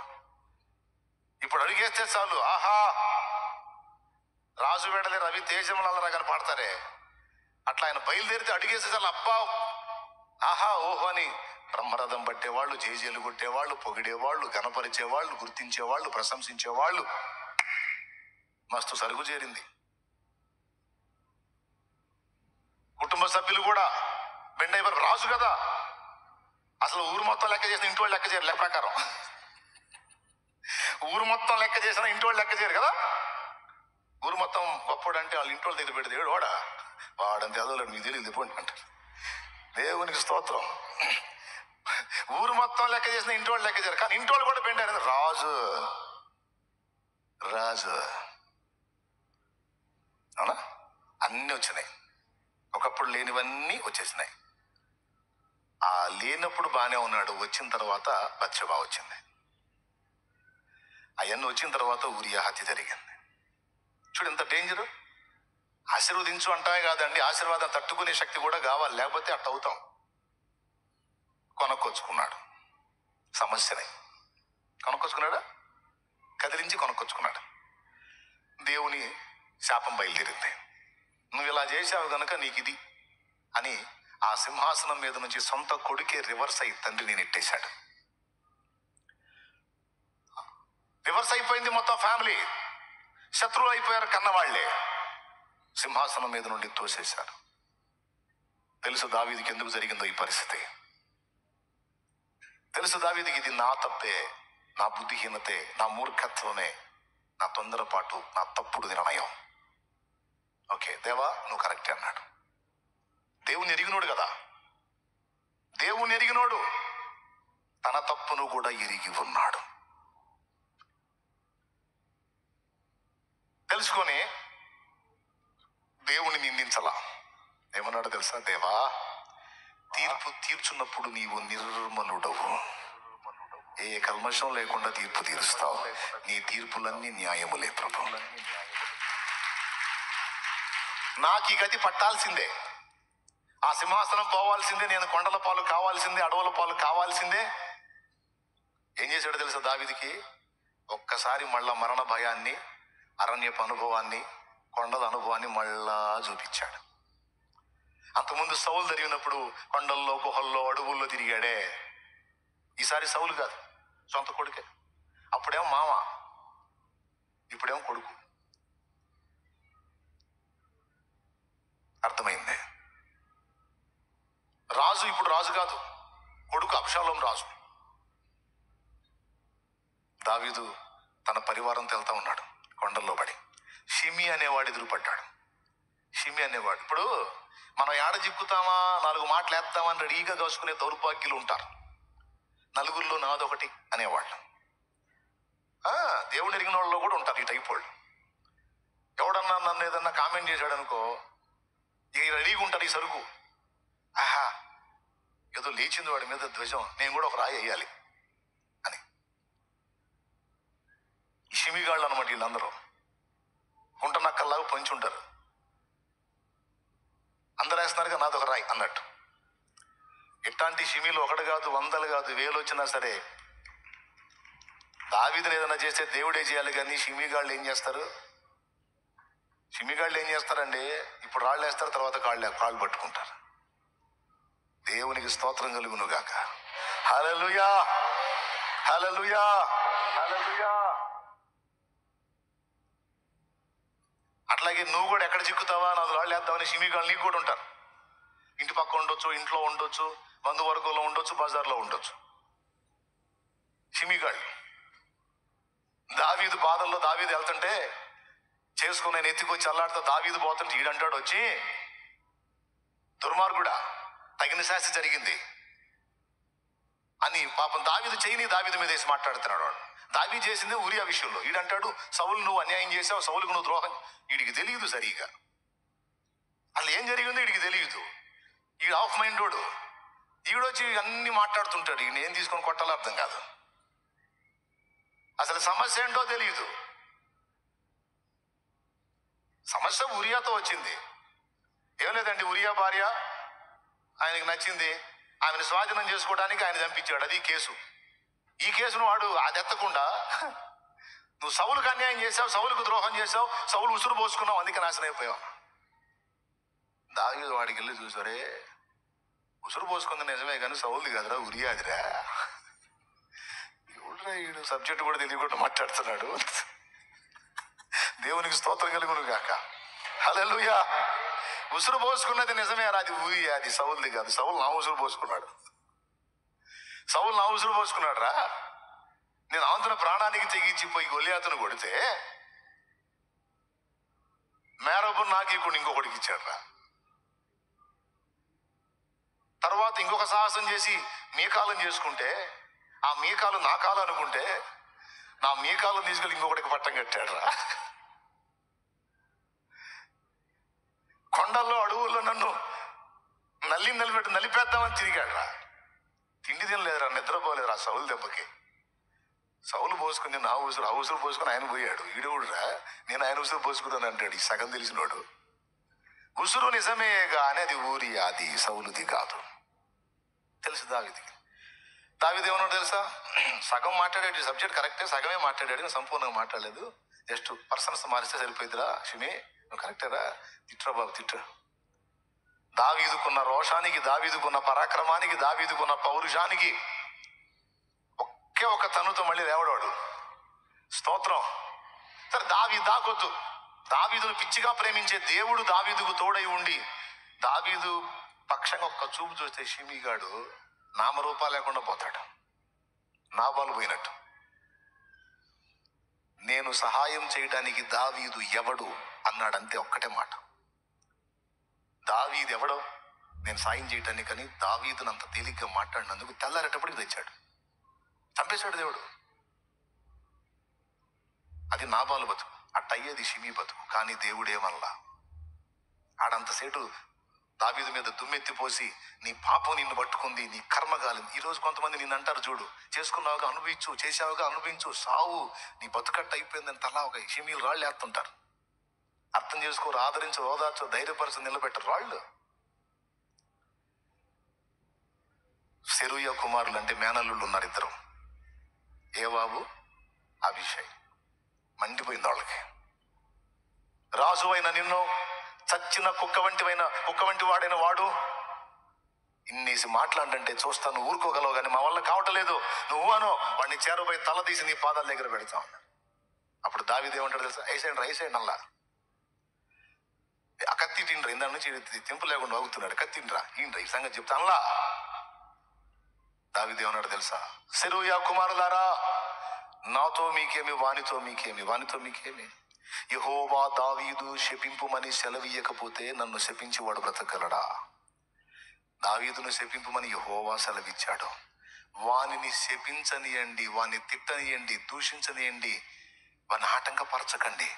ఎందుకంటే నేనంటే ఆయనకి ఎంత ఇష్టమో నాకు తెలుసు.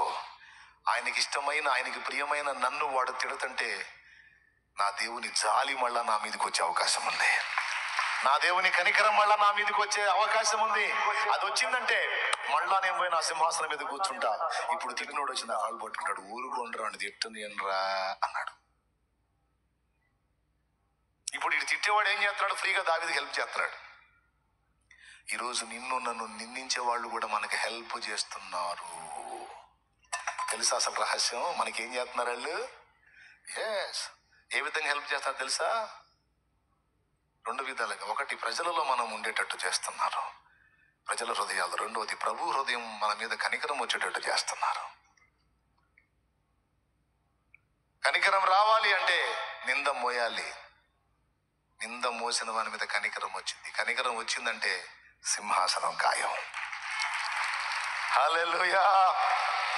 చూడు, మరి మనం మిస్ అయిన వాటిని వాళ్ళు కష్టపడి మనకు సాధించి పెడతారు. దీనికోసం వాళ్ళు తమ జీవితాన్ని పణంగా పెట్టి బలైపోయి.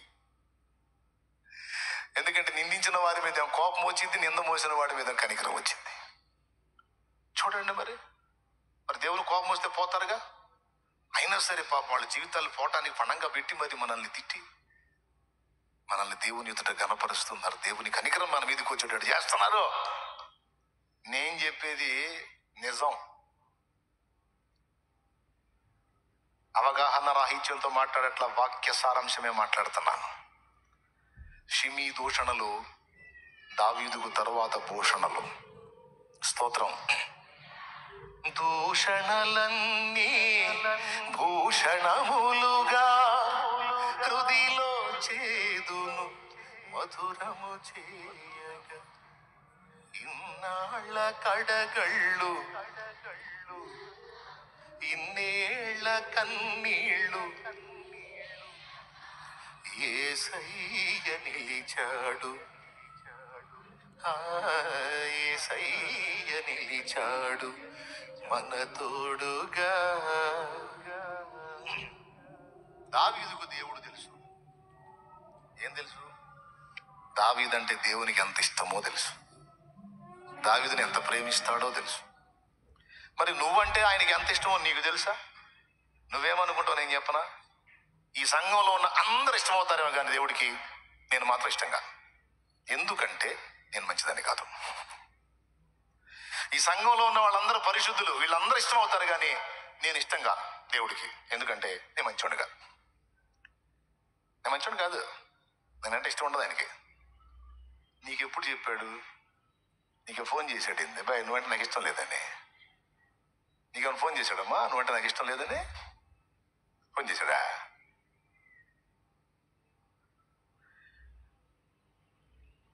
శత్రువునై నేనుండిన నాడే నన్ను కావగ బలిన దయాళు. శత్రువునై నేనుండిన నాడే నన్ను కావగ బలిన దయాళు. దాసుని దోషము లెంచకుమయ్యా, దాసుని దోషము లెంచకుమయ్యా. నీవుగాక నన్నెవరు క్షమింతురు, నీవుగాక నన్నెవరు క్షమింతురు, నీవుగాక నన్నెవరు దార్తురు, నీవుగాక నన్నెవరు దార్తురు. పరియుక తరి నిన్ను గాయపరచితిని ఘోర దురితుడనయ్యా, నీ దయ కోరి నిలిచితినయ్యా. స్తోత్రం. నువ్వు ఎప్పుడైతే దేవుని పాదాల దగ్గరికి వచ్చి నీ దోషములను ఒప్పుకొని మారు మనసు పొంది ఆయన రక్తమును ఆశ్రయించి కడుక్కుంటావో అవన్నీ కడగబడ్డాయి నాయన. ఈ రోజు నువ్వు తెల్లగా ఉన్నావు దేవుని ముందు. కానీ నువ్వు మలినంగా ఉన్నావు, నల్లబారిపోయావు అని నీతో అనేది శత్రువు. నిన్ను బలహీనపరచడానికి, కృంగ తీయటానికి, దేవుని విషయంలో నీకున్న విశ్వాసం, దేవుని మనసులో నీకున్న ప్రేమ అర్థం కాకుండా చేయటానికి వాడు నీ దోషాలన్నీ, ఏవి దేవుడు కొట్టేసిన కేసులన్నీ వాడు తీసుకొచ్చి పెడుతుంటాడు నీ ముందు. దేవుడు రద్దు చేసినవన్నీ తీసుకొచ్చి నీకు చూపించి కృంగ కొడతా ఉంటాడు వాడు. ఏమన్నా అర్థమవుతుందని నేను చెప్పేది? అప్పుడు ఏం చెప్పాలి? ఏం చెప్పాలి? ఏనాడైతే నేను నీ దాసుని దాసురాల్ని ప్రభువా అని ఆయన పాదాల దగ్గర పోయి పట్టుకొని ప్రార్థన చేశాను, ఆయన రక్తాన్ని ఆశ్రయించాను, అప్పుడే ఆయన రక్తము నన్ను కడిగిందిరా. నా తండ్రి ఎప్పటికప్పుడు నన్ను కడిగి శుభ్రం చేసి తెలుపు చేసుకుంటున్నాడు. ఆయన ప్రేమించిన గొర్రెను రా నేను, ఆయన ప్రేమించిన గొర్రెను. అవసరమైతే మా నాన్న ఒక దెబ్బ కొడతాడు, శిక్షిస్తాడు, అంతేగాని పూర్తిగా నన్ను ద్వేషించుడు, అవాయిడ్ చేయడు. ఎందుకంటే మా నాన్న నాకు చెప్పాడు, నేను ప్రేమించే వారిని అందరిని గద్దించే అమ్మయ్య ఆడకొచ్చామండి ఇప్పుడు. దేవునికి స్తోత్రం కలుగును గాక. హల్లెలూయా. అవసరమైతే నా తండ్రి నన్ను కొడతాడు, తిడతాడు, గద్దిస్తాడు, బుద్ధి చెబుతాడు, కానీ నన్ను చంకనెత్తుకోవటం మానడు. ఆ నిశ్చయత మనకు ఉండాలి తమ్ముడు. ఇప్పుడు చెప్పు, వదిలేస్తాడా? మునిగి పోనిస్తాడా? దీని అవతల పడేస్తాడా? ద్వేషిస్తాడా? అరే, శత్రువుగా ఉన్నప్పుడే నేను ద్వేషించలేదే, నీ కోసం ప్రాణం పెట్టాడే. ఇప్పుడు ఆయన బిడ్డవై ఆయన రక్తంలో కడగబడి మారు మనసు పొంది బాప్తిస్మం పొంది ఆయన సొంత కుమారుడివి కుమార్తెవయ్యావు, ఇప్పుడు ద్వేషిస్తాడా? మరి అంతకంటే మిక్కుటంగా ప్రేమించును కదా, ఇంకా ఎక్కువ బాధ్యత నీ విషయంలో కలిగి ఉంటాడు కదా. కాబట్టి ఇప్పుడు చెప్పు, సిగ్గుపడతావా? అసలు అర్థమయ్యాడా నీకు ఆయన? నేను సిగ్గుపడను. ఊరు మొత్తం కలిసి తిట్టినా సరే నవ్వుకుంటా తిరుగుతా, ఇంకా రెండంతలు స్తుతిస్తా. ఎందుకంటే నా దేవుడు చూస్తున్నాడు కదా. నేను ఆరంభంలో చిన్న కంజరు కూడా డబ్బులు లేని పరిస్థితుల్లో సేవ మొదలు పెట్టినప్పుడు ఎగతాళి స్టార్ట్ అయింది, నాకు హేళన అనేది స్టార్ట్ అయింది. సొంత వాళ్ళు కొంతమంది తత్వాలు నాటారు తెలియక, దేవుని ఎరిగినోడు కూడా కొంతమంది తేలిగ్గా మాట్లాడారు. ఆశ్రయము నీవేనయా, ఆధారము నీవేనయా అనే పాట తెలుసా? అయ్యా అంటే మీరు ఏదో బాధల్లో వస్తారు, ఏదో సంతోషం కలిగించాలి కానీ ఏడుపు కొట్టి పాటలు పాడకూడదని పాడం నేను, అది నా పర్సనల్. అందుకని పాడేదా? పాడతా. అయ్యా యేసయ్యా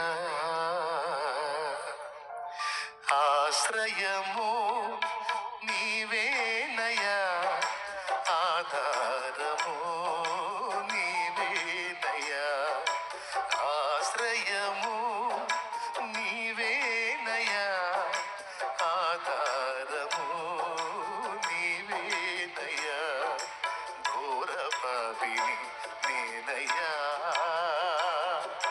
గొప్ప దేవుడా యేసయ్యా, ఘోర పాపిని నేనయ్యా, గొప్ప దేవుడా యేసయ్యా, అయ్యా అయ్యా యేసయ్యా. అదే పాట.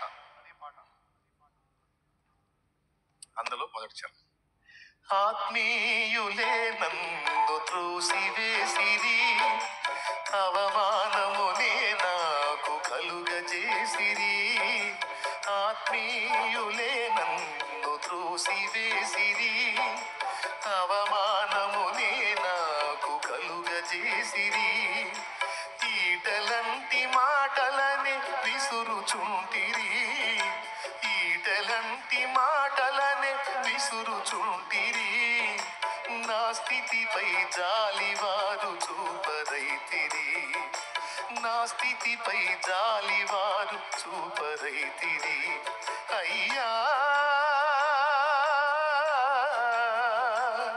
అయ్యా యేసయ్యా. శోధన కాలములో మనం ఉన్నప్పుడు సొంత వాళ్ళు కూడా తృణీకరిస్తారు. శోధన కాలములో మనం ఉన్నప్పుడు నాన్న వాళ్ళు కూడా నట్టేట వదిలేసి వెళ్ళిపోతారు. శోధన కాలములో మనం ఉన్నప్పుడు మనకు సాయం చేయకపోగా ఈటెల్లాంటి మాటల చేత గుచ్చి బాధ పెడతారు. శోధన కాలం అలాంటిది. కానీ మనల్ని శోధనకు నిలిపిన ప్రభు నమ్మదగినవాడు. ఎవరు ఎన్ని విధాలుగా మార్పు చెందినా ఆయన మనల్ని వదలడు అని నాకు తెలుసు. మరి విశ్వాసంలోకి వచ్చి సేవకు వచ్చా కదా, ఆ చిన్న పరిచయంలో కంజరకు కూడా డబ్బులు లేని పరిస్థితుల్లో సేవ చేస్తున్న పరిస్థితుల్లో కొంతమంది మాట్లాడిన మాటలు ఎంతో గాయప, హేళన, దూషణ, అవమానం, తృణీకారం, ఎగతాళి అనేది అప్పటి నుంచి నాకు తెలుసు. అయినా అది ఇప్పుడు నేను క్రీస్తులో కొత్తగా అనుభవించింది ఏముంది? నా గతకాలం అంతా కూడా అవమానాల ప్రయాణమేగా. ఎక్కడ ప్రశంసించబడ్డ బతికేది? దేవుణ్ణి ఎరగక ముందు అవమానాల బతికే, దేవుణ్ణి ఎరిగిన తర్వాత కూడా అవమానం ఎదురైంది. అయితే ఆనాటికి ఈనాటికి తేడా ఏంటంటే, ఆనాడు క్రీస్తు నాకు తెలియదు, ఈనాడు క్రీస్తు నాకు తెలుసు.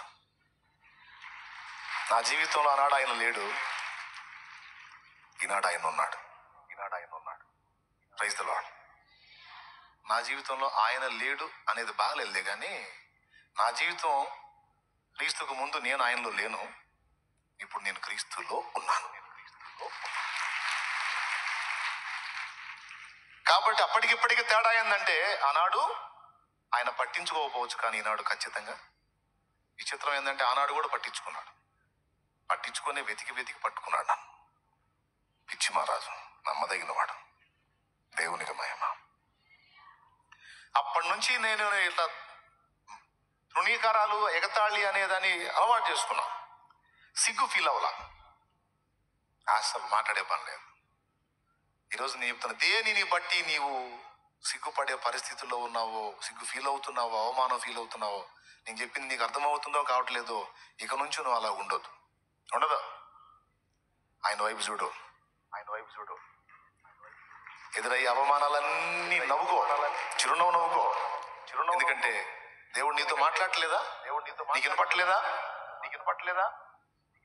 దేవుడు మాట్లాడేది వినపడట్లేదా? నవ్వని వాళ్ళని ఆటంకపరచొద్దు. నవ్వెన్నోళ్ళు వెళ్ళబెట్టేటట్టు చేసి నీకు చిరునవ్వు నేను ఇస్తా. కానీ అననే అదే పాట. నవ్వని నవ్వే వారిని నవ్వని నవ్వే వారిని నవ్వని, చెయ్యని అపహాస్యము వారిని చెయ్యని. యేసు ఉన్నాడు, అన్నీ చూస్తున్నాడు. యేసు ఉన్నాడు, లెక్కలు రాస్తున్నాడు. యేసు ఉన్నాడు, పాడుకో. యేసు ఉన్నాడు, లెక్కలు రాస్తున్నాడు. అదే వాడు గొడ్డుపోతుడు రాడు, వాడు అమ్మాయి గొడ్డుపోతురాలు రా, వాళ్ళ పిల్ల జాలాలు లేరు రా, వీళ్ళకి సావొచ్చి ఎట్రా, మరి వాళ్ళు ఎవరు పారేస్తారా అన్నాడు. పిల్లలు గల్ల అయ్య పిల్లలు లేని వారిని. స్తోత్రం. పిల్లలు కన్నా అయ్యేమో దిక్కులేని విధంగా పోయాడు. పిల్లల్ని కనకపోయినా 10 మందిని తన పిల్లలుగా ప్రేమించి ఆదరించిన వాడు పూలల్లో పోయాడు.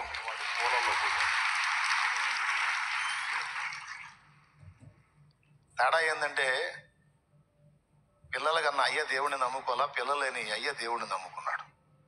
దేవుని ప్రేమను బట్టి 10 మందికి ప్రేమ పంచాడు.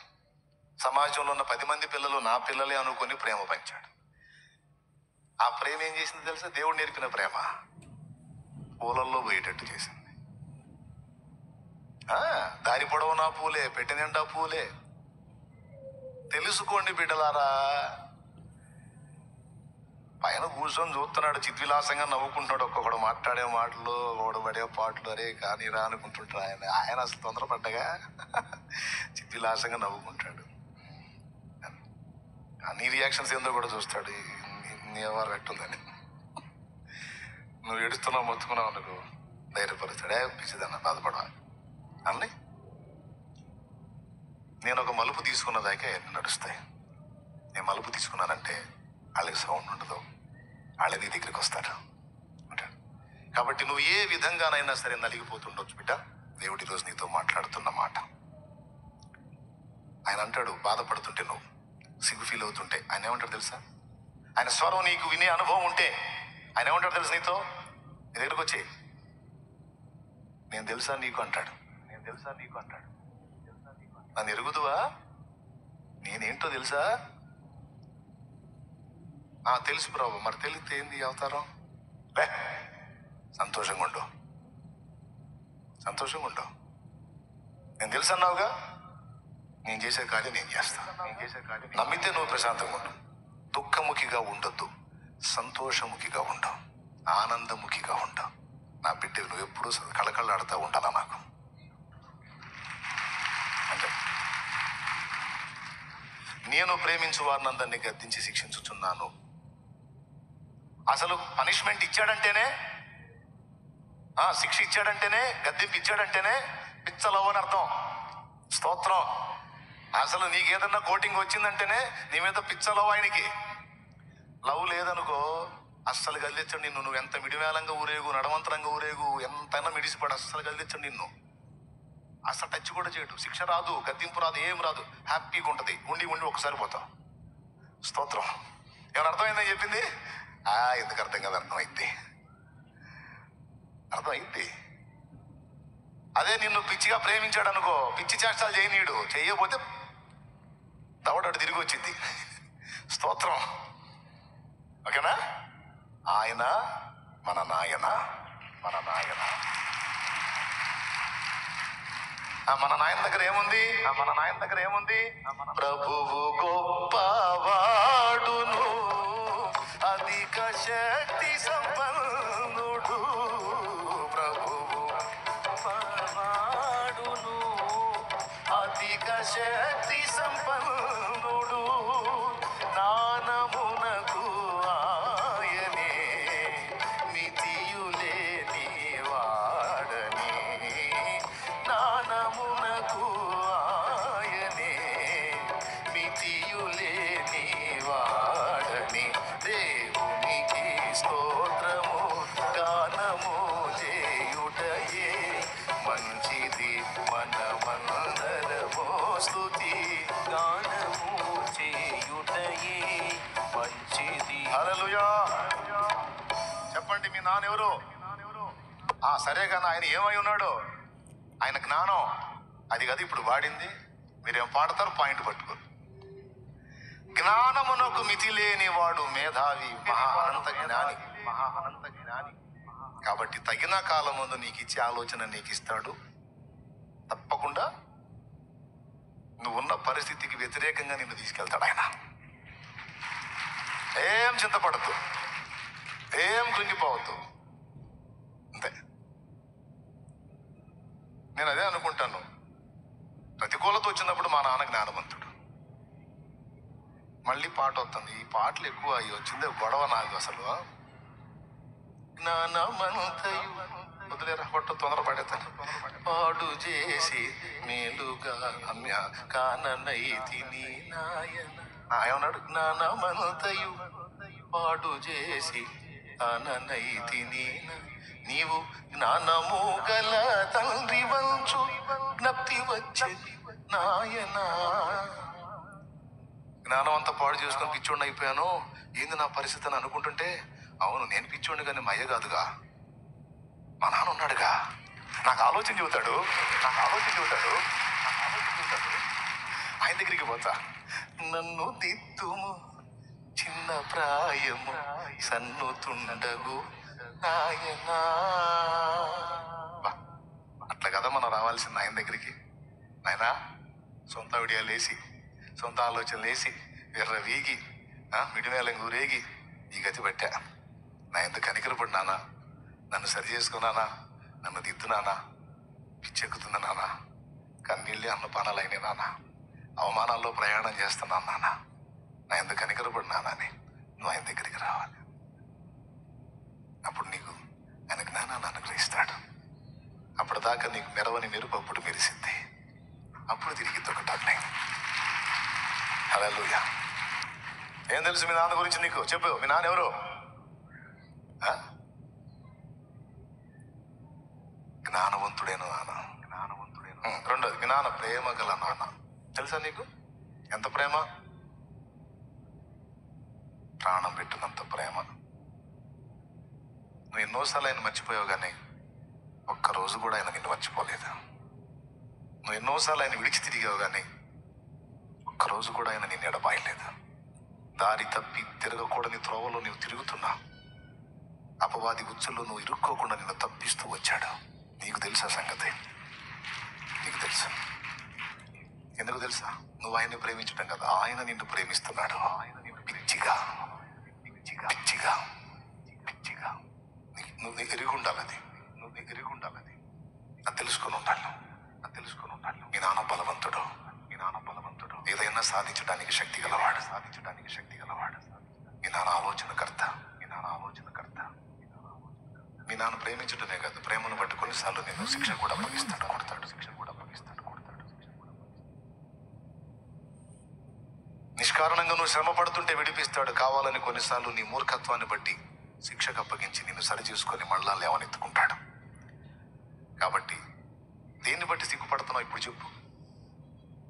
వస్త్రం లేదా? సరైన వస్త్రం లేదా? ఒకప్పుడు పెళ్లికి పోవాలంటే సరైన బట్ట లేదనుకునేవాడిని. వస్త్రం లేకపోతే గౌరవం ఎట్లుంటుంది? ఇప్పుడు మంచి బట్టలు ఇచ్చాడని చెప్పను. మంచి బట్టలు ఇచ్చాడు, సూపర్గా టిప్ టాప్కి వెళ్తానని చెప్పను. ఇప్పుడు షర్ట్ తీసేసి బనీన్ మీద పోయినా సరే వందనాలని అంటారు. అవునా? వస్త్రాన్ని బట్టి కాదు, వ్యక్తిత్వాన్ని చెక్కి ఘనతనిచ్చాడు ఆయన. హల్లెలూయా, హల్లెలూయా. అంతే. ప్రతిదానికి సిగ్గు, ప్రతిదానికి సిగ్గు సిగ్గు సిగ్గు సిగ్గు. ఈరోజు మీ అందరికీ చెప్తున్నాను, దేన్ని బట్టి నువ్వు నలిగిపో. ఉద్యోగం రాలేదని సిగ్గుపడదు, భయపడదు. నాన్న ఇస్తాడు. నిన్ను సిగ్గుపరుస్తాడా బాబు? నిన్ను సిగ్గుపరుస్తాడమ్మా? నిన్ను సిగ్గుపరుస్తా. నా జనులు ఇక ఎన్నడూ సిగ్గుపడరంటివే. వదిలే, వాడినా చివరి మాట చెప్పి నేను ఇక ప్రార్థన చేస్తాను. నిజంగా ఇప్పుడు టైం చూడండి, ఎంత ఎంత ఎంత 1:30 చూసావా ఎంత నిజాయితీగా ఉన్నాను? లేకపోతే నేనే టైం ఎక్కువ పెట్టించుకున్నా, ఇక్కడ గంటలు సాగు కొట్టకుండా. స్తోత్రం అబ్బా, హల్లెలూయా. రైట్, ఒక్క మాట చెప్పాలి, అదొక్కటి చెప్పి ప్రార్థన చేస్తా. దావీదు సన్నివేశాన్ని, ఈ ఒక్క ముక్క దావీదు సన్నివేశాన్ని, లవోదీక సంఘదూత సన్నివేశాన్ని రెండింటిని కంపేర్ చేసి ఒక్క మాట చెప్తా మీకు. నేను మిగిలిన సంఘాల వాళ్ళందరినీ చూశాను. 7 సంఘాల్లో 6 సంఘాల్లో ఇతను పొగిడాడు కదా, 5 తిట్టాడు కదా. ఆ 4 కంటే ఎక్కువ ఈయన తిట్టాడు. ఎవరిని? లవోదీక సంఘదూతని. ఎందుకు తిట్టాడు? ఎందుకు తిట్టాడంటే బాగలేడు, పద్ధతిగా లేడు, చల్లగా లేడు, వెచ్చగా లేడు, నులివెచ్చగున్నాడు, అందుకని తిట్టాడా? అందుకనే. మరి అదే కదా అక్కడ చెప్పింది, నువ్వు చల్లగానైనా నువ్వు వెచ్చగానైనా ఉండక నువ్వు నిలవెచ్చనగా ఉన్నావు. అదే కదా తిట్టడానికి కారణం. నువ్వు దిక్కుమాలవాడివి, దరిద్రుడివి, దిగంబరుడివి, గుడ్డివాడివి. ఇవన్నీ ఎందుకు తిట్టాడు? అసలు అట్ట తిట్టాడేది నాకు అర్థం కాదు ఇప్పటికి కూడా అని ఆలోచిస్తే, మేజర్గా ఒక్క పాయింట్ని బట్టి అట్ట తిట్టాడు. ఒక్క పాయింట్ని బట్టి అట్ట తిట్టాడు. అదే ట్విస్ట్. ఆ పాయింట్లో కానీ అతను కరెక్ట్గా ఉన్నట్టయితే తిట్టేవాడు కాదు, జాగ్రత్తలు చెప్పేవాడు. కానీ ఆ పాయింట్ను బట్టి ఇంకా దేవుడు ఇంకెక్కువ తిట్టకూడదు కాబట్టి ఒక పద్ధతిగా తిట్టాడు అనమాట. ఏమని తిట్టాడు? నీవు దరిద్రుడవు, దౌర్భాగ్యుడవు, దరిద్రుడవు, దిక్కుమాల వాడివి, దిగంబరుడివి, గుడ్డివాడి. 5 ఎందుకు తిట్టాడంటే, చెప్పురా నాయన పెందలాడి ఇంటికి పోతాం. తన స్థితిని తాను ఎరగనందున తిట్టాడు. అది మనము 2 ఎరిగి ఉండాలి. ఒకటి, మన దేవుడు ఏమై ఉన్నాడో మనం ఎరిగి ఉండాలి. అలాగే మన స్థితి ఏమిటో కూడా మనం ఎప్పటికప్పుడు ఎరిగి ఉండాలి. లవోదిక సంఘదూతను ఎందుకు అంత తిట్టాడు అంటే, తన స్థితిని తాను గుర్తుపట్టట్లా. ఆత్మీయ క్షీణతలో ఉన్నాడని ఎరుగక నేను బాగానే ఉన్నానని సరి చేసుకుంటున్నాడు. అసలు వస్త్రాలే లేవురా నీకు అంటే, లేదు భలే నా పట్టు వస్త్రాలు ఉన్నాయి సార్ అంటున్నాడు. వీడికి కనపడట్లేదు, వీడి గుడ్డోడే, కళ్ళు లేనోడే వీడు కనపడట్లేదు వీడికి అని. అదే ఏం లేవని నేను చెబుతుంటూ ఉన్నాయంటావు ఏందిరా, నీ పరిస్థితి నీకు అర్థం కావట్లేదా అని ఇక తిట్టడం మొదలుపెట్టాడు. దేవుడికి నచ్చంది ఏంటంటే, మన పరిస్థితిని మనం అర్థం చేసుకోకుండా, మనం అసలు ఎట్టున్నావో గుర్తుపట్టకుండా షో చేస్తాం చూడు, సీతలు పుట్టింది దేవుడికి. స్తోత్రం. ఏమైనా అర్థమైందో నేను చెప్పింది మీకు? ఎంతమందికి అర్థమైందో చెబితే పెందరాడికి ప్రార్థన చేస్తా. మన స్థితి ఏమిటో మనం ఎరిగి ఉండాలి. మన స్థితి ఏమిటో ఎరిగి ఉండి దేవుని ముందుకెళ్ళి యథార్థంగా చెప్పుకొని ఒప్పుకొని దిద్దుకోవాలి. అది విషయం. అది మనం చేయకుండా, మన స్థితిని మనం పరిశీలించుకోకుండా, నేను బాగానే ఉన్నాను, నేను పాటలు పాడుతున్నాను, ఆరాధన చేస్తున్నాను, చర్చికి వస్తున్నాను, నేను ఇంత అంటే ఆయన అంటాడు, ముందు నీ అవతారం చూసుకున్నావా అంటాడు. నా అవతారానికి బ్రహ్మాండంగా ఉంటే అన్నావు అనుకో, పళ్ళు రాలుతాయి. అదే నాకు నచ్చంది. నువ్వు దరిద్రంగా ఉన్నావు చూసుకో అంటాడు. ఒకవేళ మనం దేవుని ఎదుట క్రమంగానే ఉండి దేవుని ఎదుట యుక్తంగానే నడుచుకున్నట్టయితే మనల్ని ఆ మాట అనడు ఆయన. నువ్వు ప్రయాసపడుతున్నావు, కష్టపడుతున్నావు, నేను చూస్తున్నాను, తగిన ప్రతిఫలం నీకు ఇస్తానంటాడు. కానీ మనం ఒక విధంగా బతుకుతూ ఇంకొక విధంగా మనల్ని మనం చూపించుకోవటానికి, చెప్పుకోవటానికి ట్రై చేస్తే దేవుడికి నచ్చదు. అది హిపోక్రసీ, వేషధారణ. ఒప్పుకోడాయన. నేను తేడా పడ్డాను ప్రభువా, దిద్దుకుంటానంటే వేశ్యనైనా క్షమిస్తా.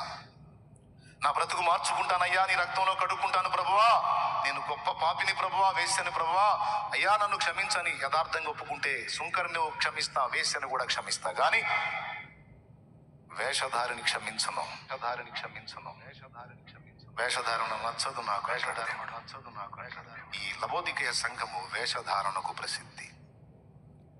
లోపల ఉన్నది ఒక రకంగా, బయటికి చూపించుకునేది ఒక రకంగా. అది నాకు నచ్చలేదు అన్నాడు దేవుడు. ఎంత డేంజర్ మాట చూడండి అది. అందుకే ఎన్ని తిట్లు ఉన్నాయి, అన్ని తిట్లు మొత్తం కలిపి 5 సంఘాల తిట్లన్నీ కలిపి ఒకరినే తిట్టాడు. మొత్తం 5 ఉంటాయి చూడండి అక్కడ. మిగిలిన 4 సంఘాల తిట్లు కూడా ఇతన్నే తిట్టాడు. ఎందుకు? తన స్థితిని తాను ఎరగనందున. ఈరోజు నేను మీతో మాట్లాడుతున్నా, దేవుని దగ్గరకు వచ్చావు, పాపివైన సంగతి నీకు తెలిసిందా? నీ పాపాలే నీకు శాపాలే వెంటాడుతాయని తెలిసిందా? అట్లయితే రా, ఆయన రక్తంలో పాపాలు గడిగేసుకో, బాప్తిస్మం పొంది పరిశుద్ధపరచబడు, జీవితాన్ని మార్చుకోవా. రా, క్రొత్త జన్మ అనుభవంలోనికి రా, క్రొత్తగా జీవితాన్ని ప్రారంభించు. దేవుడు నీకు తోడై ఉంటాడు. నువ్వు రక్షణ పొంది కూడా మళ్ళా లోకాయుక్తంగా బతుకుతున్నావా? అట్ట బతుకుతా కూడా నేను బాగానే ఉన్నానని ఫీల్ అవుతున్నావా? తెలుసా అసలు నువ్వు ఎట్లున్నావో, నీ పరిస్థితి ఎలా ఉందో, నీ ఆత్మీయ క్షీణతను నువ్వు గుర్తించావా? ఎరుగున్నావా? దావీదు స్పెషల్ అది. దావీదు గొప్పతనం ఏంటో తెలుసా? తేడా పడ్డాడు. తేడా పడ్డ విషయాన్ని గుర్తుపట్టి దేవుని కాళ్ళు పట్టుకున్నాడు. తిడతంటే, దూషిస్తుంటే, నిందిస్తుంటే నిందని అడ్డుకోలా. కొంతమంది తేడా పడి కూడా నువ్వు తేడా పడ్డావని నిందిస్తే ఒప్పుకోరు. కానీ దావీదు అడ్డగించలా. దేవుని మనసు తెలుసు దావీదుకి. ఈ మాట నేను పడాలి, ఈ నిందలు నేను మోయాలి, ఈ దూషణ నేను భరించాలి, ఎందుకంటే నేను తేడా. దావీదు అంటాడు, రే నేనంటే ఆయనకి పిచ్చిరా. మా తల్లికి పుట్టిన వాళ్ళు మేము 8 మంది రా. కానీ అందరినీ పక్కకు పెట్టి నన్ను తెచ్చి అభిషేకం చేశాడు రా.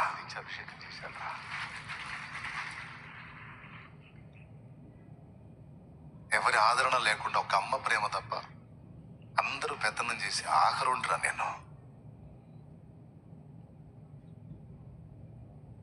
నన్ను అందరి ముందు నిలబెట్టాడ్రా. ప్రవక్తకు నేను వచ్చిందాకా ఆపాడ్రా. అదిగో నేను వస్తుంటే, అదిగో నేను కోరుకున్నవాడని నన్ను చూపించాడ్రా నా దేవుడు. ఆయన ఎక్కడ, నేనెక్కడ? నా అన్నల ముందు నాకు తైలాభిషేకం చేశాడ్రా.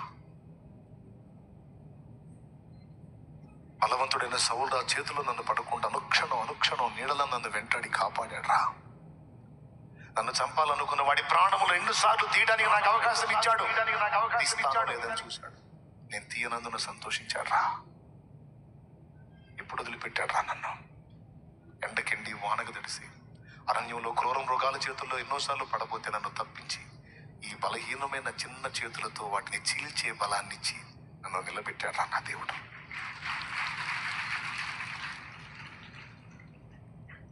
ఇశ్రాయేలులో ఎవరు అనుకోలేదు, నా వీధిలో అనుకోలేదు, నా కుటుంబంలో అనుకోలేదు, నా సొంత వాళ్ళే అనుకోలేదు, నా తండ్రి కూడా అనుకోలేదురా నేను రాజునవుతానని, ఇశ్రాయేలును ఏలతానని నన్ను కన్న నాన్న కూడా అనుకోలేదురా. ప్రవక్త నీ కుమారులను పిలిపించంటే మిగిలిన 6 పిలిపించాడు కానీ నన్ను పిలిపించలేదురా. ఎందుకో తెలుసా, నేను పనికి రాను, యోగ్యుని కాననుకున్నాడు మా నాన్న, కానీ ఆయన అనుకోలేదురా. సెరూయా కుమారులారా ఎన్ని చేశాడో మీకు తెలుసా? దావీదు ఎక్కడ అడుగు పెడితే అక్కడ విజయమేరా. దావీదు ఎక్కడ అడుగు పెడితే అక్కడ విజయమేరా. దావీదు ఏది చేసినా విజయమేరా.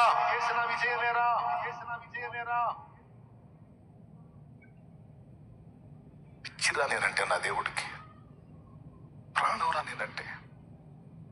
నేను ఆరాధిస్తే సంతోషిస్తాడా, నేను కీర్తిస్తే మైమర్చిపోతాడా? అలాంటి నేను ఆయన్ని బాధ పెట్టారా? ఆయనకి నచ్చని పనులు చేశాను, ఆయనకి క్షోభ పెట్టాను.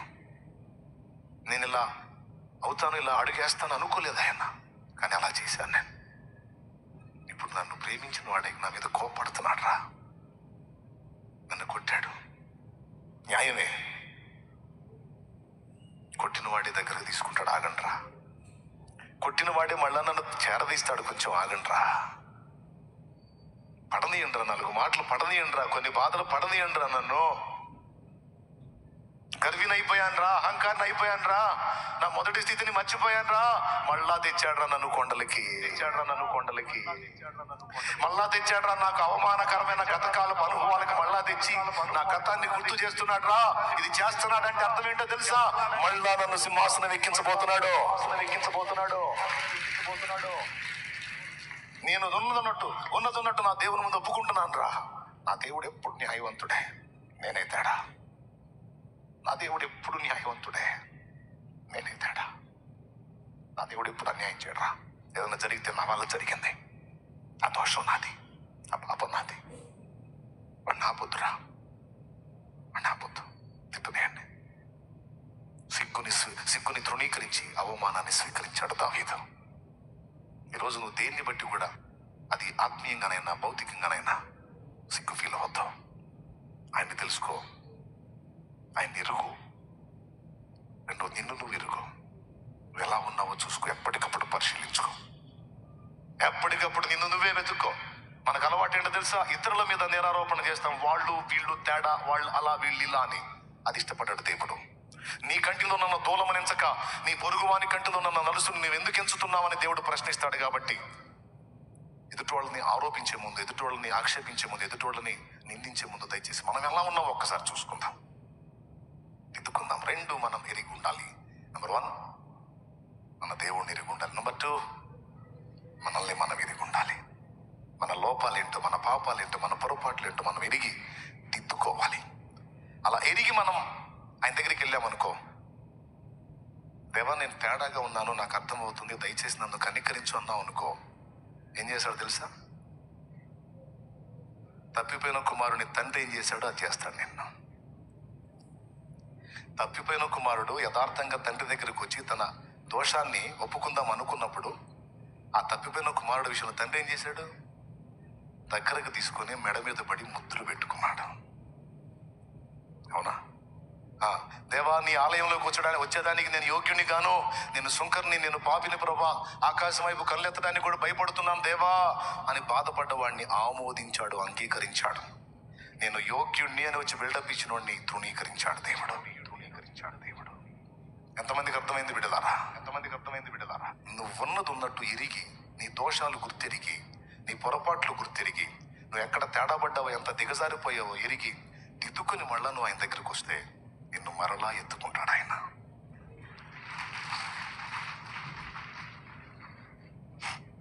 ఎట్లా ఆమోదిస్తావు దేవా నన్ను? ఎట్లా నేను నీకు ఇష్టుణ్ణి అని అడిగితే తేడా పడ్డావు కానీ దిద్దుకున్నావు కదా, నీ తప్పుని గుర్తించావు కదయ్యా. ఇతరుల మీద నింద మోపలేదు, ఎవరో తేడా అనలేదు, నేనే తేడా అన్నావు కదా. అది నచ్చిద్దిరా నాకంటాడు ఆయన. ఉన్నదన్నట్టు ఒప్పుకోవటం నచ్చిద్దిరా నాకంటాడు దేవుడు. కాబట్టి మనం యథార్థంగా ఉన్నదన్నట్టు దేవుని ముందుకెళ్ళి సరి చూసుకుందాం, సరి చేసుకుందాం. అది మొదటిది. రెండవది, దేవుడు బలవంతుడని ఎరిగి, జ్ఞానవంతుడని ఎరిగి, నిన్ను పిచ్చిగా ప్రేమించేవాడని ఎరిగి సిగ్గుని ఫీల్ అవ్వద్దు. అది ఏ విషయంలోనైనా సరే ధైర్యంగా నిలబడదాం. భవిష్యత్తు మందే. ఆమేన్. లేగలే పలుగాకి లోకం నిందించిన ఏకాకివై నీవు రోధించిన